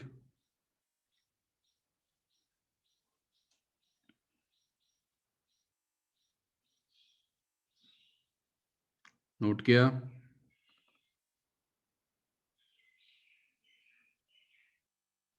अब हम बात करते हैं एक ब्लैक बॉडी से जब रेडिएशंस निकल रही हैं, तो हमने बोला it is a perfect emitter for all wavelength. इसका मतलब वो सभी वेवलेंथ्स के कॉरस्पॉन्डिंग एमिशन शो करता है। इसका मतलब ये नहीं है लेकिन कि वो सारी वेवलेंथ्स के corresponding same amount of A wavelength show करता है। मतलब उसकी जो एनर्जी है वो डिफरेंट वेवलेंथ्स के लिए डिफरेंट आती है, और मतलब वो अलग अलग वेवलेंथ के लिए उसकी वैल्यू अलग अलग आती है। और इसका एग्जैक्ट लॉ मुझे नहीं मालूम, बट मैं कुछ हल्का फुल्का आपको आइडिया दूंगा। मैंने कभी वो एक्सप्रेशंस याद नहीं किए, तो मैं स्पेक्ट्रल एमिसिव पावर एक टर्म डिफाइन कर रहा हूं, स्पेक्ट्रल एमिसिव पावर एक टर्म डिफाइन कर रहा हूं, और ये स्पेक्ट्रल एमिसिव पावर क्या बता रही है? ये बता रही है कि किसी पर्टिकुलर वेवलेंथ के कॉरस्पॉन्डिंग कितनी एनर्जी है। तो एक ब्लैक बॉडी में से सिग्मा टी की पावर 4 टोटल एनर्जी पर सेकंड पर यूनिट एरिया निकलती है किसी भी पॉइंट से, और इसमें सारी वेवलेंथ प्रेजेंट होती हैं।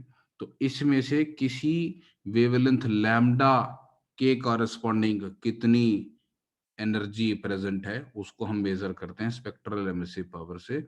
इसको स्मॉल ई और नीचे एक सबस्क्रिप्ट लैम्डा लगा के रिप्रेजेंट करते हैं। तो ई लैम्डा इसको बोल रहे हैं स्पेक्ट्रल एमिसिव पावर, और ये मेजर कर रहा है कि कितनी फ्रैक्शन ऑफ एनर्जी हमारी वेवलेंथ रेंज लैम्डा से lambda plus d lambda interval में लाई करती है। Out of the total energy radiated कितनी फ्रैक्शन, कितनी एनर्जी, नॉट फ्रैक्शन, कितनी एनर्जी लैम्डा से लेकर lambda plus d lambda region में लाई करती है, उसको हम बोलते हैं spectral emissive power. So the total emissive power is summation of e lambda d lambda 0 से लेकर infinity for a black body. और ये ई लैम्डा का एक रफली मुझे फंक्शन मालूम है, हल्का सा, नॉट एग्जैक्टली, बट ये वाली वैल्यू हमारी कुछ 1 over lambda raise to power 5 into e raise to power some constant, वो कांस्टेंट में स्पीड ऑफ लाइट और बोल्ट्जमैन कांस्टेंट वगैरह आते हैं, तो some constant by lambda T, तो मैं कुछ यहाँ पे अल्फा बीटा कुछ भी लिख देता हूँ, बीटा बाय लैम्डा टी -1, ऐसा कुछ मुझे मालूम है इसके बारे में। तो इट इज सम कांस्टेंट, यहाँ पर भी सम कांस्टेंट है, तो यहाँ पे कुछ कांस्टेंट ले लेते हैं अल्फा, तो alpha over lambda raise to power 5 into e raise to power beta by lambda T -1। ये कुछ रफ आइडिया है। स्पेक्ट्रल एमिसिव पावर कुछ इस तरीके की होती है, नॉट एग्जैक्टली श्योर कि एग्जैक्टली ऐसा होता है, कुछ हल्का रफ एस्टिमेट है मेरे पास। ये स्पेक्ट्रल एमिसिव पावर का अगर हम प्लॉट बनाते हैं टेम्परेचर के साथ, अगर हम स्पेक्ट्रल एमिसिव पावर का प्लॉट बनाते हैं टेम्परेचर के साथ, सॉरी वेवलेंथ के साथ, मतलब हम ये देख रहे हैं किस वेवलेंथ के कॉरेस्पॉन्डिंग कैसी हमें पिक्चर देखने को मिल रही है। तो लेट अस वेरीफाई दिस। मेरे को प्लॉट मालूम है कैसा दिखता है, मेरे को ये एक्सप्रेशन कंफर्म्ड नहीं है, तो I wanted to confirm this expression. एक बार देखें जरा कि क्या इसका ग्राफ ऐसा ही बनने वाला है। Let me try this.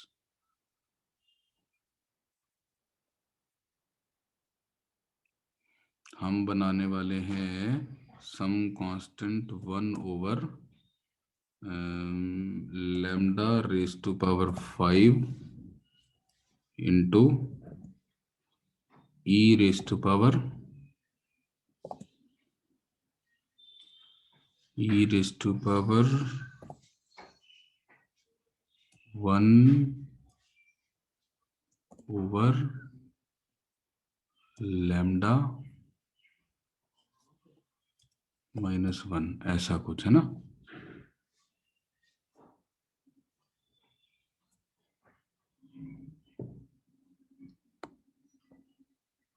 Scale कैसे चेंज करूं अब इसका, थोड़ी सी शक्ल ठीक कैसे करें,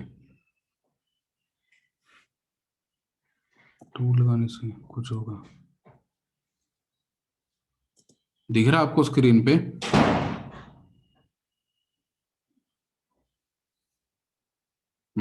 यस सर। तो ये मैंने ऐसा रफ सा बनाया क्योंकि मैंने स्केल अच्छे नहीं लिए, तो मैं अब इसको अपने हाथ से वहां स्केच कर देता हूँ कि कैसा एक्चुअली दिखता है। तो इसका ग्राफ कुछ ऐसा है, मतलब ठीक है, मैंने स्केल सिंपल कर दिया उसका, वहां पे वो एकदम पीक बहुत शार्प जा रही थी, तो वो शायद वैल्यूज की वजह से थी।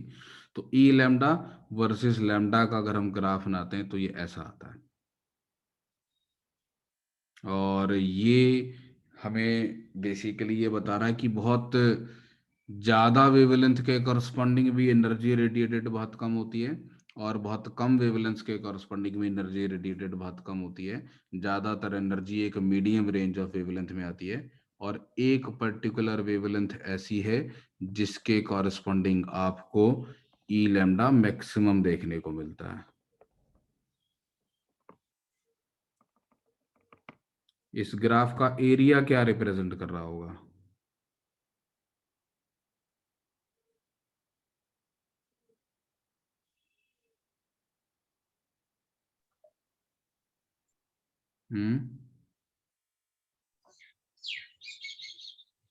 A. टोटल एम्बिशन होगा। इस ग्राफ का एरिया इंटीग्रेशन ई लैम्डा डी लैम्डा यानी कि टोटल एमिसिव पावर को रिप्रेजेंट कर रहा होगा, जो कि सिग्मा टी की पावर 4 होगी। तो अगर किसी टेम्परेचर पे आप ये ग्राफ प्लॉट करेंगे तो उस ग्राफ का area sigma T raise to power 4 आएगा। ठीक, अब ये लैम्डा एम है वो वाली वैल्यू जिसके कॉरस्पॉन्डिंग ई लैम्डा मैक्सिमम है, and this lambda m is inversely proportional to absolute temperature. The wavelength for which this graph shows peak is inversely proportional to the temperature. तो lambda m proportional to 1/t। तो क्या यहाँ से ऐसा prove हो जाएगा क्या? इसका डेरिवेटिव जीरो करना है, तो जिस लैम्डा पे वो जीरो आएगा वो लैम्डा एब्सोल्यूट टेम्परेचर के इनवर्सली प्रोपोर्शनल होगा। एक पर्टिकुलर टेम्परेचर पे ग्राफ की जो पीक आ रही है वो जिस टेम्परेचर पे ग्राफ बनाया गया उसके इनवर्सली प्रोपोर्शनल। क्या लग रहा है आपको? मतलब डी बाय डी लैम्डा निकाल के जीरो पुट करके देखें।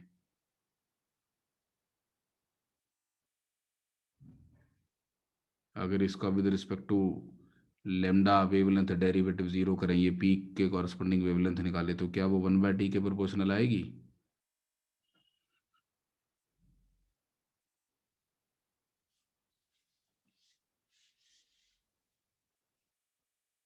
कर रहे हो ट्राई? यस सर, एक मिनट।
सर मतलब ये एग्जैक्ट एक्सप्रेशन है मतलब?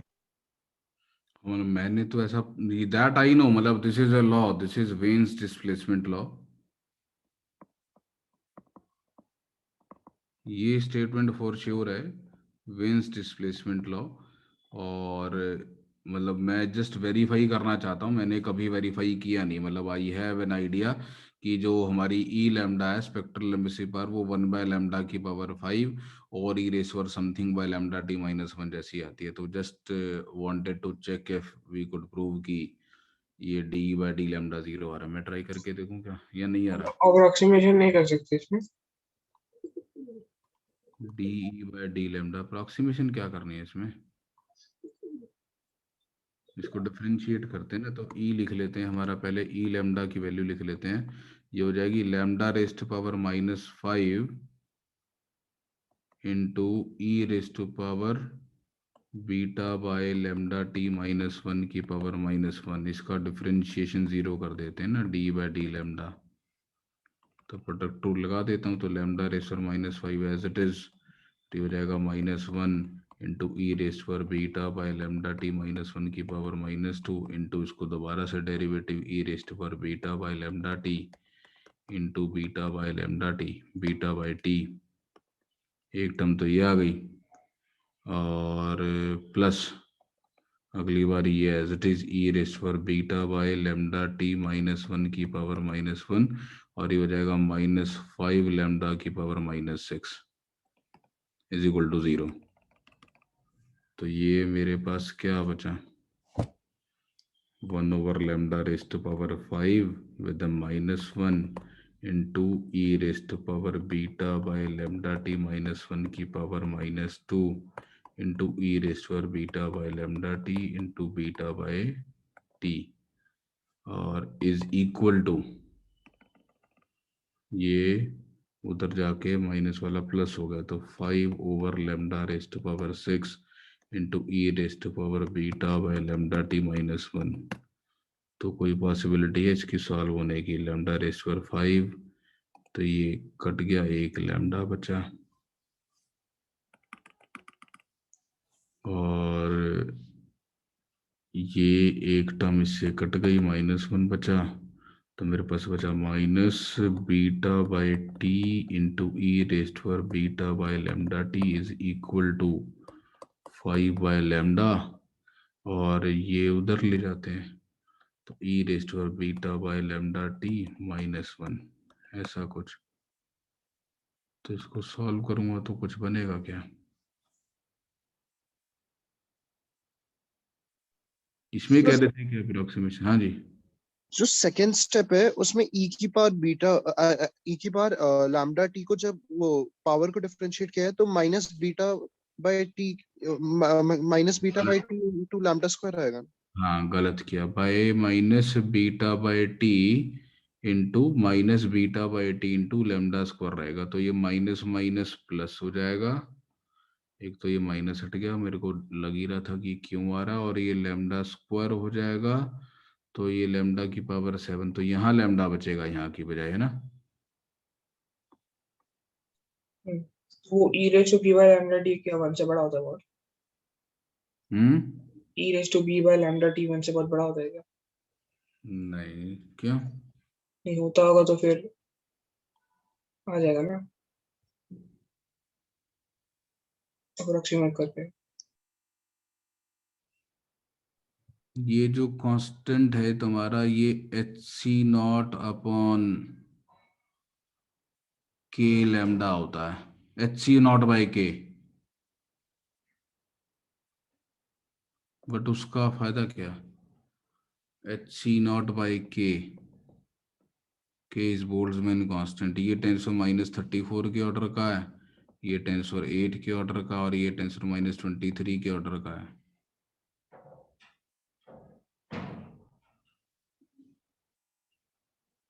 तो ये तो छोटा लग रहा है मुझे, बहुत बड़ा तो कहाँ लग रहा है।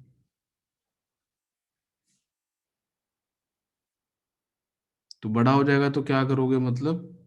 1 को निग्लेक्ट कर देंगे ना। और ये दोनों तरफ से काट देंगे, हैं? हाँ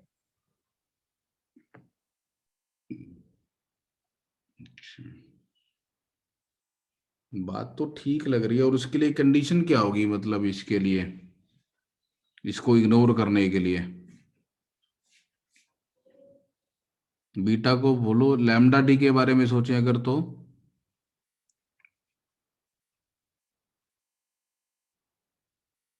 कि बहुत शॉर्ट वेवलेंथ के आगे पास आ रहा होगा ऐसा। मैंने कहीं ऐसा पढ़ा था वेन्स डिस्प्लेसमेंट लॉ के बारे में कि वेन्स डिस्प्लेसमेंट लॉ मतलब जब हमारी पीक शॉर्ट वेवलेंस के अराउंड आ रही होती शायद वहां वैलिड होता है। एक बार ये चीज एक्सप्लोर करते हैं।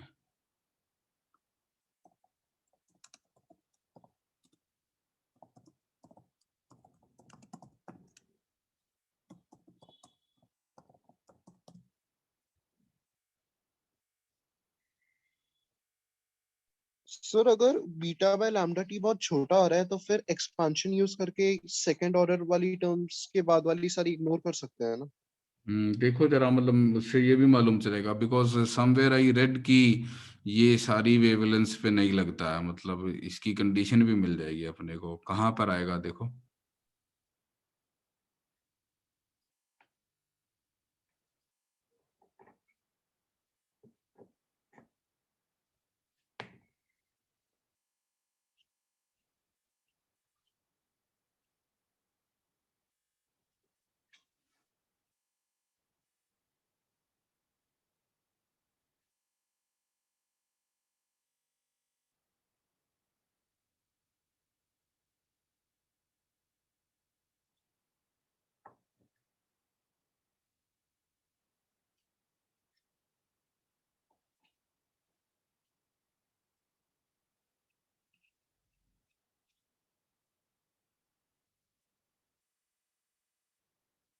Recently I read this question somewhere.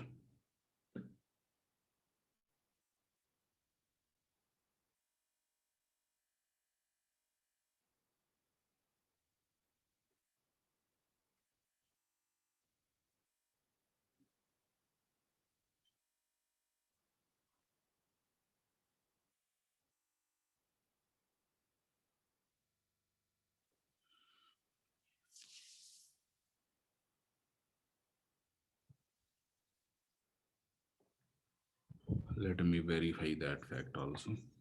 मतलब तो वही इसमें लैम्डा टी को कुछ ए मान के फिर सॉल्व करके वैल्यू एक कांस्टेंट फिक्स वैल्यू आएगी, फिर उससे नहीं कर सकते क्या? क्या कह रहे हैं? मतलब लैम्डा टी हर जगह पे एक साथ ही है तो फिर मतलब लैम्डा टी की वैल्यू निकलेगी ना मिनिमम वैल्यू के लिए। हमने तो d by d lambda 0 put करके लैम्डा निकालना था। टी तो एक फिक्स वैल्यू। अब हम लैम्डा के लिए सॉल्व करने जा रहे हैं तो वो जो लैम्डा की वैल्यू आ रही है वो टी पे डिपेंड कर रही है। तो how that depends on T. तो लैम्डा टी को ए मान के फिर जो वैल्यू निकलेगी वो तो कांस्टेंट्स पे होगी ना, तो लैम्डा टी इक्वल्स कांस्टेंट होगा तो lambda equals constant by T हो जाएगा ना। हाँ वो ठीक है, मतलब वो समझना ऐसा आ रहा है क्या यहाँ से? क्योंकि हर जगह पे लैम्डा ठीक टी है, है इसको ना। हर जगह पे लैम्डा टी तो आ रहा है ना, तो let us treat lambda T as something fixed. तो जो भी वैल्यू निकलेगी वो लैम्डा टी की तो निकलेगी ना। बात तो तेरी ठीक लग रही है कि यहाँ पे हर जगह पे आ तो लैम्डा टी रहा ना। अगर मैं इस सारे को सॉल्व करूंगा तो ultimately I will be able to find lambda into T as some fixed value. तो लैम्डा वो फिक्स्ड वैल्यू ओवर टी आ जाएगा। तो कोई अप्रोक्सीमेशन लेने की जरूरत महसूस नहीं हो रही है यहाँ पर। You are right in this. हमने डी बाय डी लैम्डा निकाला और इसको 0 के लिए सॉल्व करने की कोशिश की तो हर जगह पे लैम्डा टी तो आ रहा है। तो यहाँ से जो भी सॉल्व करके वैल्यू आएगी वो lambda T is equal to something आएगी। तो लैम्डा की value that something divided by T आएगा, राइट। और वो जो बाकी चीजें वो तो सब कांस्टेंट ही है ना हमारे।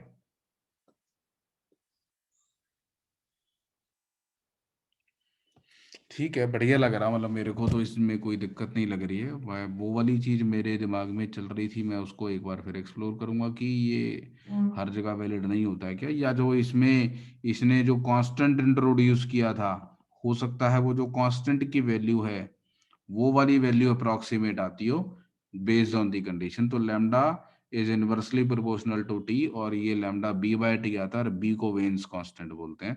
और बी की वैल्यू 2.898 इंटू 10⁻³ 2.898 इंटू 10⁻³ और metre into kelvin. Metre times kelvin, length metre में, टेम्परेचर केल्विन में।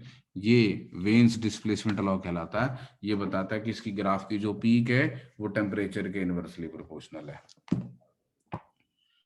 ठीक है, एग्री कर रहे हैं, तो यहाँ से आगे डिस्कशन नहीं करेंगे। आपको केवल ये इन्फॉर्मेशन देनी थी मेरे को स्पेक्ट्रल एमिसिव पावर के बारे में। यूजुअली आप देखेंगे कि नॉर्मल टेक्स्ट में ये फॉर्मूले वगैरह नहीं लिख के मिलेंगे, और बहुत रेयरली किसी जगह पे ऐसा, मतलब मुझे जेई मेन वालों का भरोसा नहीं रहता, वो जेई मेन वाले ऐसा कुछ भी उल्टा सीधा पूछ लेते हैं कि ये किसके प्रोपोर्शनल है, किसके नहीं प्रोपोर्शनल है। तो for that matter I found out this result for you. और मुझे जो दूसरी चीज इसमें सिखानी है वो काम की ये कि अगर मैं टेम्परेचर को डबल कर दूंगा या इंक्रीज कर दूंगा तो ये ग्राफ ऐसे शिफ्ट हो जाएगा आपका, और जैसे जैसे आप टेम्परेचर रेज करते जाएंगे तो ग्राफ का एरिया इंक्रीज करता जाएगा in proportion to fourth power of the temperature, और ये पीक के कॉरस्पॉन्डिंग वेवलेंथ आपकी कम होती चली जाएगी क्योंकि वो इनवर्सली प्रोपोर्शनल है टेम्परेचर के। ठीक है, ये नोट कर लो ध्यान से।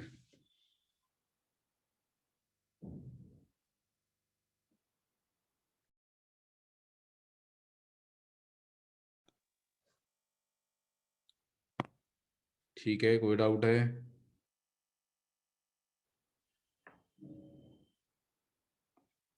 कुणाल, दो लॉगिन क्यों कर रखे हैं? एक माइनस करना। हाँ हाँ सर।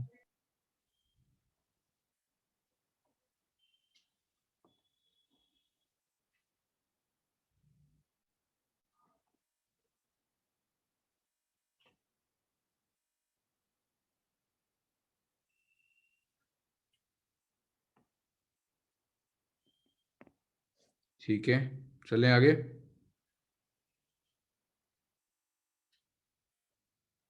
आवाज नहीं आ रही है किसी की? Yes sir.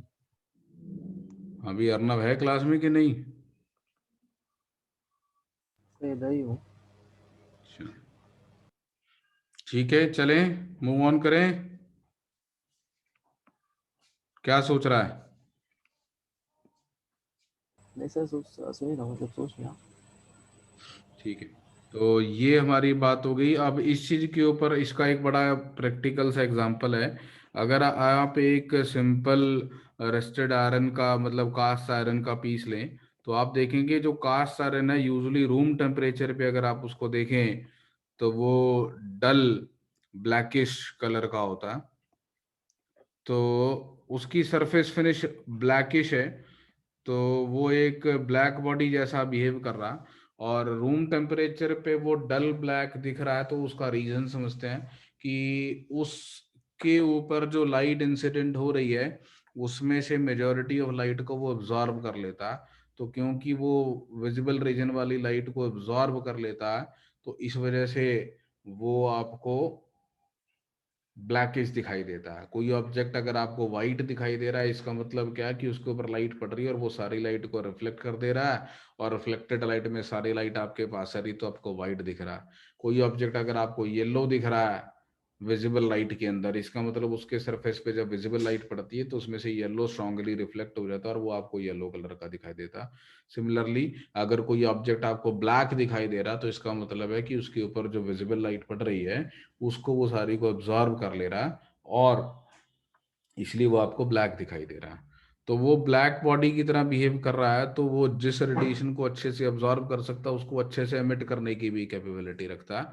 लेकिन amount of energy emitted temperature का भी फंक्शन होती है। तो रूम टेम्परेचर पे उससे निकलने वाली रेडिएशंस में विजिबल रीजन वाली रेडिएशंस लाई नहीं करती, इसलिए वो जो रेडिएशन एमिट कर रहा है उसमें विजिबल बहुत कम इंटेंसिटी की होती है, तो आपको दिखाई नहीं देती, तो वो ब्लैक दिखाई दे रहा है। अगर मैं उसको हीट करना शुरू कर दूं, टेम्परेचर इंक्रीज करना शुरू कर दूं उसका, तो जैसा कि अभी हमने ब्लैक बॉडी रेडिएशन के ग्राफ में देखा, अगर आप हाइयर टेम्परेचर पे ग्राफ बनाएंगे तो ग्राफ शॉर्टर वेवलेंथ की तरफ शिफ्ट होता चला जाता है। तो शॉर्टर वेवलेंथ की तरफ शिफ्ट होता चला जाता है, तो वो मैंने आपको कल स्पेक्ट्रम भी बना के दिखाया था।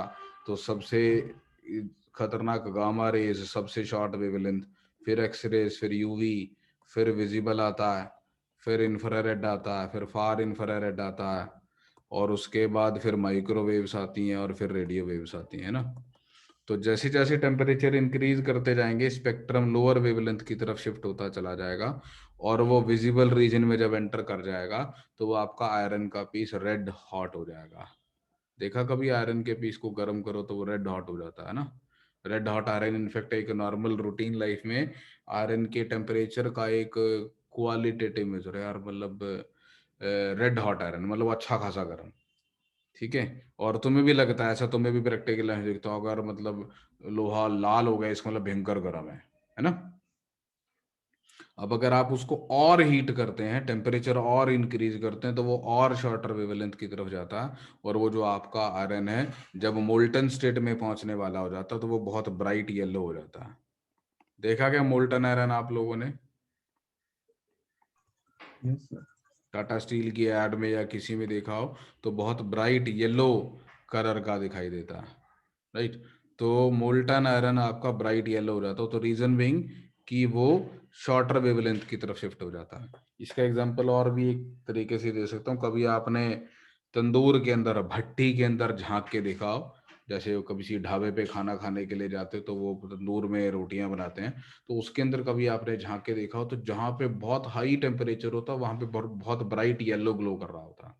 या नॉर्मली कोयला आपने बर्न किया हो, कोल, तो जहां पे जैसे जैसे आप कोल को हवा मारते जाते हो, तेज हवा मारते जाते हो, उसका बर्निंग और शार्प होती चली जाती है, और जितना ज्यादा अच्छे से बर्न करता उतना ब्राइट येलो ग्लो करता, और जहां पर कम बर्न कर रहा होता वहां पे रेड होता, और जैसे जैसे ठंडा होता चला जाता उसकी रेडिशनेस भी कम होती चली जाती है।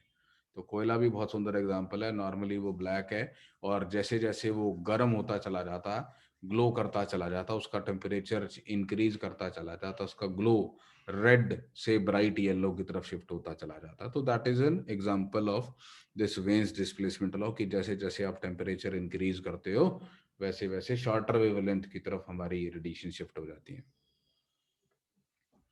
और एक बड़ा इंटरेस्टिंग आपका वेन्स डिस्प्लेसमेंट लॉ का एप्लीकेशन हो सकता है, अगर हम सन से आने वाली रेडिएशंस को इन्वेस्टिगेट करें तो हमें देखने को मिलता है सनलाइट येलोइश फील होती है अपने को, है ना। उसमें जो मेजॉरिटी लाइट है वो येलो कलर की वेवलेंथ 5000 नैनोमीटर के लिए होती है।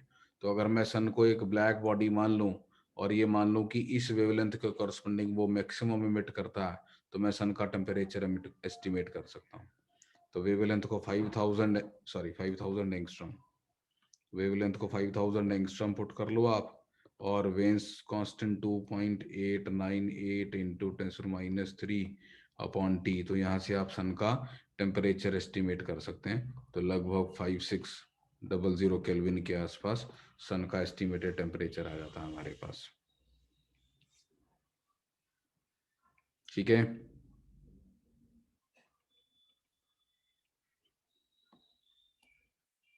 मैंने अभी थोड़ी देर पहले एक एग्जांपल दिया था, एक गैस बर्नर की फ्लेम में कहीं पर आपको ब्लू कलर दिखाई दे रहा होता, कहीं पे येलो, कहीं पे रेड। क्या लगता है कहाँ पे टेम्परेचर ज्यादा होगा, जहाँ पे फ्लेम ब्लू है या जहाँ पे फ्लेम रेड है?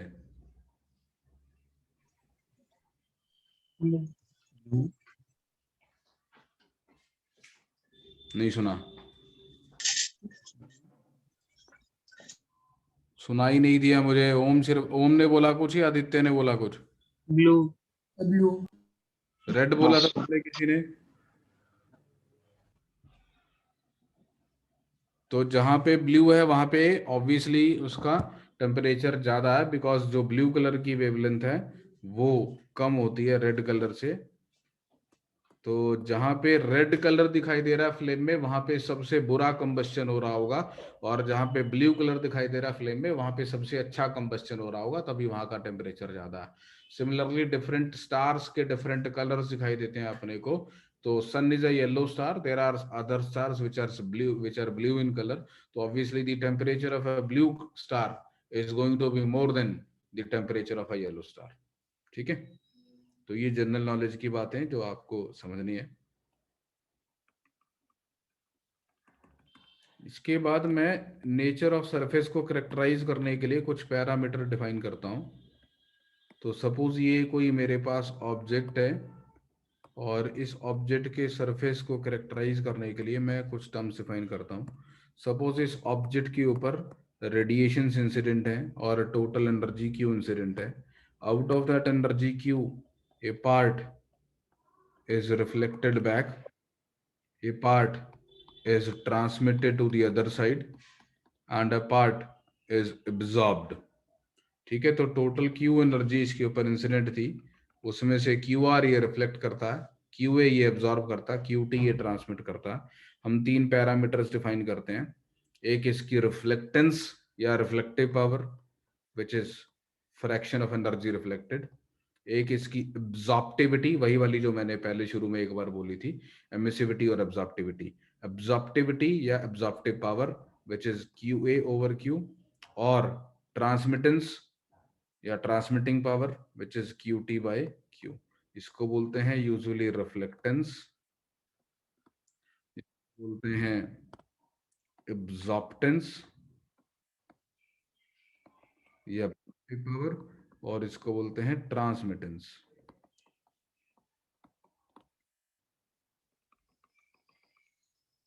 इन तीनों का सम 1 होगा, लग रहा है?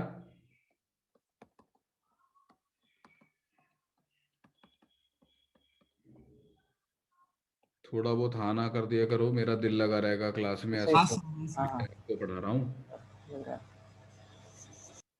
चैट करना ही सीख लो, नहीं तो चैट बॉक्स में हाँ ना टाइप कर दो, वो भी चलेगा मेरे लिए. तो इन तीनों का सम 1 होता है, R plus A plus T.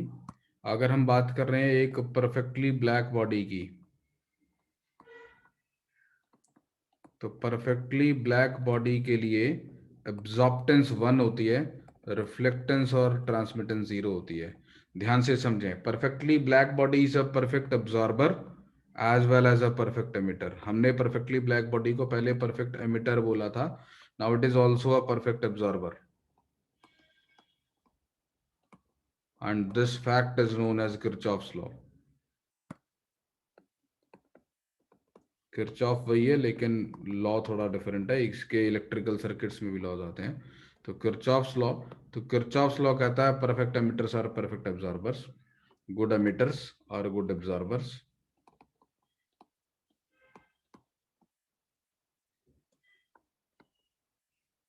जो चीज जितना अच्छा एमिट कर सकती है उतना अच्छा एब्जॉर्ब कर सकती है.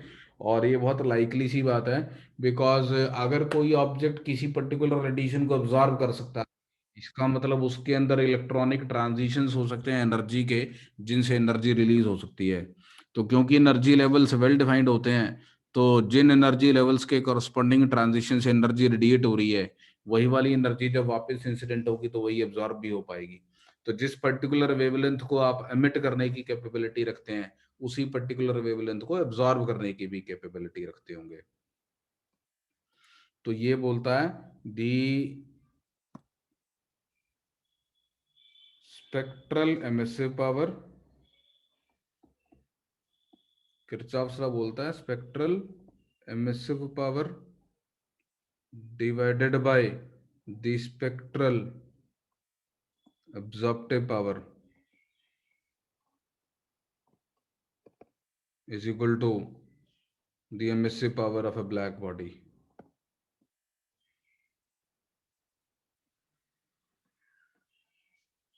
किसी भी बॉडी की स्पेक्ट्रल एमिसिव पावर और उसकी स्पेक्ट्रल एब्जॉर्प्टिव पावर की रेशो उसकी ब्लैक बॉडी की सेम टेम्परेचर पे ब्लैक बॉडी की एमिसिव पावर के बराबर होती है. तो इसको हम ऐसे कह सकते हैं, मतलब कि स्पेक्ट्रल एमिसिव पावर एक बॉडी की और ब्लैक बॉडी की रेशियो तो एमिसिविटी होती है. क्यों भाई? Emissive power of the body divided by the emissive power of a black body, इसको तो एमिसिविटी से डिफाइन किया था हमने, और स्पेक्ट्रल एब्जॉर्प्टिव पावर यही है एब्जॉर्प्टेंस, ये बराबर होती हैं. तो सिंपल लैंग्वेज में आपको ये याद रखना है, एमिसिविटी और एब्जॉर्प्टेंस बराबर होती हैं. सिंपलेस्ट लैंग्वेज में ये बात याद रखनी है, एमिसिव पावर और एब्जॉर्प्टेंस बराबर होती है. नोट किया? आगे चलूं? Yes sir. Yes sir. Hello. हाँ जी सर, वो थोड़ा नेट इश्यूज हो रहे थे, आपको किरचॉफ्स लॉ से बता सकते हो थोड़ा? किरचॉफ्स लॉ कह रहा है good emitters are good absorber. जैसे ब्लैक बॉडी एक परफेक्ट एमिटर है तो वो परफेक्ट एब्जॉर्बर भी है। और इसका बेसिक मतलब ये है कि जितनी किसी भी ऑब्जेक्ट की एमिसिविटी होती है, एमिसिविटी याद है जो हमने ब्लैक बॉडी रेडिएशन में स्टीफन बोल्ट्जमैन लॉ लिखा था, और किसी भी बॉडी की जो ये एब्जॉर्प्टिव पावर होती है, ये एब्जॉर्प्टेंस होती है, ये बराबर होती है। और इसको ज्यादा टेक्निकली स्टेट करना है तो हम बोलते हैं the spectral emissive power of a black body to the spectral emissive power of a general body to its spectral absorptive power is fixed and it is equal to the emissive power of a black body. अब ये वाली चीज emissive power divided by black body की emissive power, इसी को हमने emissivity बोला था। और स्पेक्ट्रल एब्जॉर्प्टिव पावर तो ए होता ही है मेरा, तो ये ए के बराबर है। तो बस इसमें आपको कुछ मतलब इस पे मैथमेटिक्स नहीं लगेगा, बस इतना याद रखना है कि एब्जॉर्प्शन और एमिशन के लिए सेम पैरामीटर यूज होता है, ये वाला। इसको मैं अभी सिखाऊंगा, इसका मतलब भी समझाऊंगा मैं आपको। पहले इसको जरा मैं एक प्रैक्टिकल एग्जांपल से समझाने की कोशिश करता हूं। सपोज हम दो ऑब्जेक्ट्स ले लेते हैं, तो we take two objects, object A and object B. ठीक है, this object A appears black at room temperature when seen in visible light obviously, and this object appears yellow at room temperature. मेरी drawing में दोनों काले दिख रहे हैं, लेकिन suppose object A appears black at room temperature and object B appears yellow at room temperature. और इन दोनों को मैं एक डार्क रूम में ले जाता हूँ। जब मैं इन दोनों को एक डार्क रूम में ले जाऊंगा तो दोनों ही दिखने बंद हो जाएंगे। डार्क रूम में ले जाऊंगा तो देयर इज नो लाइट, तो दोनों दिखने बंद हो जाएंगे। And then I start heating them, and if I heat them strongly, they are taken to a dark room. They are taken to a dark room and strongly heated. अगर मैं इनको dark room में ले जाके strongly heat कर देता हूं, तो भयंकर हीट कर देता हूं, तो कौन ज्यादा ग्लो करेगा?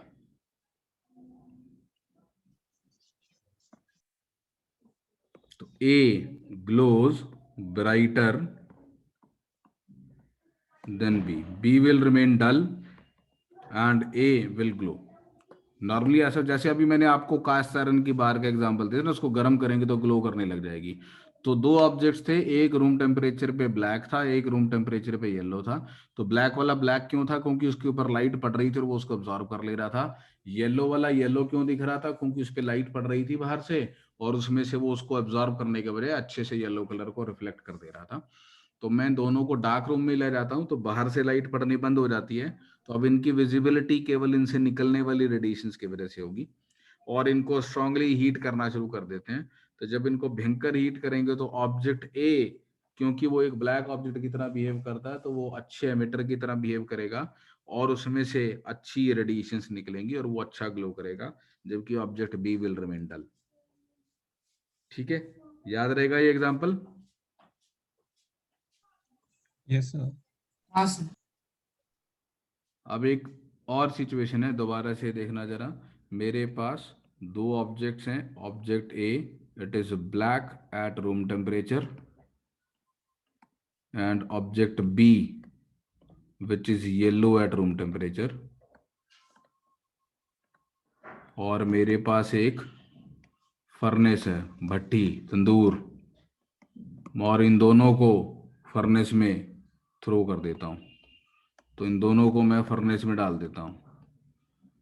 तो बिगिनिंग में जैसे ही मैंने फर्नेस में डाला और मैंने इनको ऑब्जर्व किया, तो कौन ज्यादा चमक रहा होगा?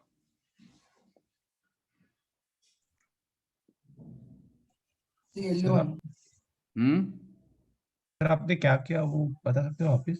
दोनों को एक तंदूर में डाल दिया, भट्टी में फेंक दिया। भट्टी देखिए, तंदूर जिसमें रोटी बनाते हैं ढाबे वाले।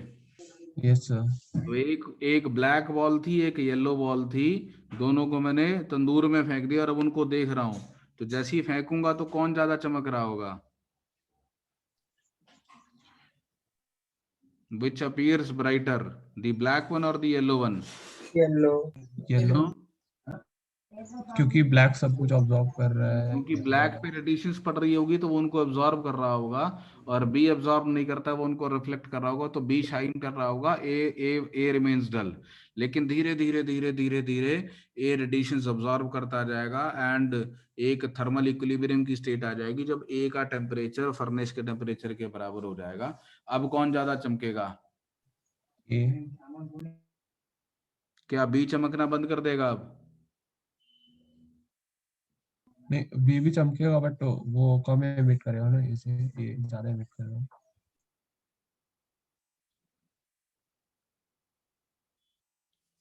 तो ए के बारे में सोचते हैं। ए पे बाहर से क्यू रेडिएशन इंसिडेंट हो रही होंगी चारों तरफ से। A acting as a perfect absorber will absorb the entire Q and it being a perfect radiator and in a state of thermal equilibrium, and if it is in a state of thermal equilibrium then whatever it is absorbing it must be radiating the same। Temperature नहीं बढ़ रहा उसका, है ना? Equilibrium पे change नहीं होगा। What about B? B पे टोटल रेडिएशंस क्यों इंसिडेंट है, क्या वो सारी एब्जॉर्ब कर ले रहा होगा? नहीं। बी पे क्यू इंसिडेंट है, वो ए टाइम्स क्यू को एब्जॉर्ब कर ले रहा होगा, बाकी की क्या कर रहा होगा? रिफ्लेक्ट कर दे रहा होगा, है ना? तो बी से रिफ्लेक्ट होकर कितनी रेडिएशन आ रही होंगी? इतनी, बोलो। ट्रांसमिटेंस इग्नोर कर देते हैं, ट्रांसमिट नहीं कर रहा वो, मतलब ठीक है, ट्रांसपेरेंसी नहीं हो पे एक ऑब्जेक्ट से। And what about the radiations radiated by it, कितनी रेडिएट कर रहा होगा? जितनी एब्जॉर्ब कर रहा है, अगर वो थर्मल इक्विलिब्रियम में आ गया है तो AQ रेडिएट कर रहा होगा। तो फ्रॉम एनी पॉइंट कितनी टोटल रेडिएशन आपको मिलेंगी अगर आप देख रहे हैं उसको? तो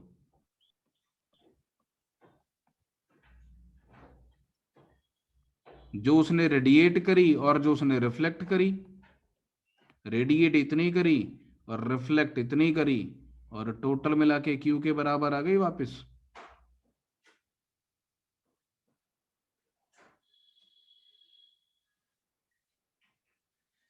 हाँ जी,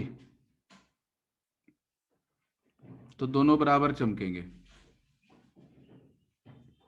जो ब्लैक वाला वो रेडिएशंस की वजह से चमक रहा है, मतलब जो रेडिएट कर रहा है उसकी वजह से चमक रहा है, और जो येलो वाला ऑब्जेक्ट है वो रेडिएशंस की वजह से तो उतना नहीं चमक रहा, लेकिन वो रिफ्लेक्ट भी तो कर रहा है ना। The total amount of energy originating from the surface of A and B would be same. A से केवल रेडिएशंस, अंदर से जो रेडिएशंस एमिट हो रही हैं उसकी वजह से आ रही होंगी, और बी के सरफेस से जो रेडिएशंस आ रही हैं वो रिफ्लेक्टेड और रेडिएटेड मिल के आ रही होंगी, और वो बराबर होंगी। तो inside a furnace when the objects are in thermal equilibrium they lose their identity and they all glow equally bright। पहले डार्क रूम में लेके गया था, फर्क है ना? yes sir।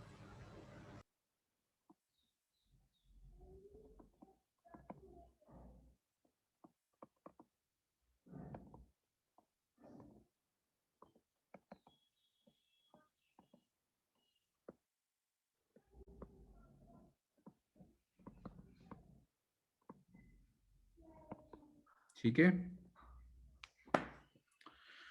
आपके साथ एक लेक्चर शेयर किया हुआ है मैंने आज में आपको वो देख लेना है जरूर। और अर्नब, जो तुम काइनेटिक थ्योरी ऑफ गैसेस में बोल रहे थे ना, मीन फ्री पाथ के बारे में बात करनी है और कोलिजन फ्रीक्वेंसी, तो I have tried to discuss all those things in that lecture. You go through that and then आप मेरे से उसके डाउट्स पूछ लेना मंडे वाली या ट्यूसडे वाली क्लास में, ठीक है? Yes sir. और एक लेक्चर में और आपसे शेयर करूंगा जिसमें रेडिएशन के ऊपर थोड़ी सी प्रैक्टिस प्रॉब्लम्स आपको मिल जाएंगी।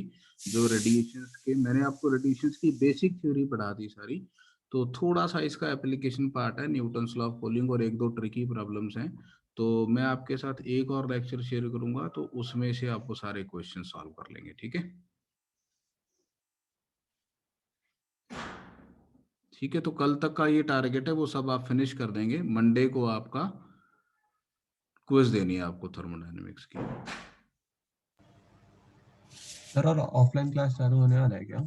हाँ, बात हुई नहीं तुम लोगों से क्या? नहीं, उसमें कंसेंट पूछा है बट उन्होंने लुकिंग फॉरवर्ड तो लिखा है ना, तो फिर पता नहीं। नहीं, वो कर रहे हैं ना, मेरे हिसाब से शायद कल मीटिंग करेंगे आपके पेरेंट्स के साथ।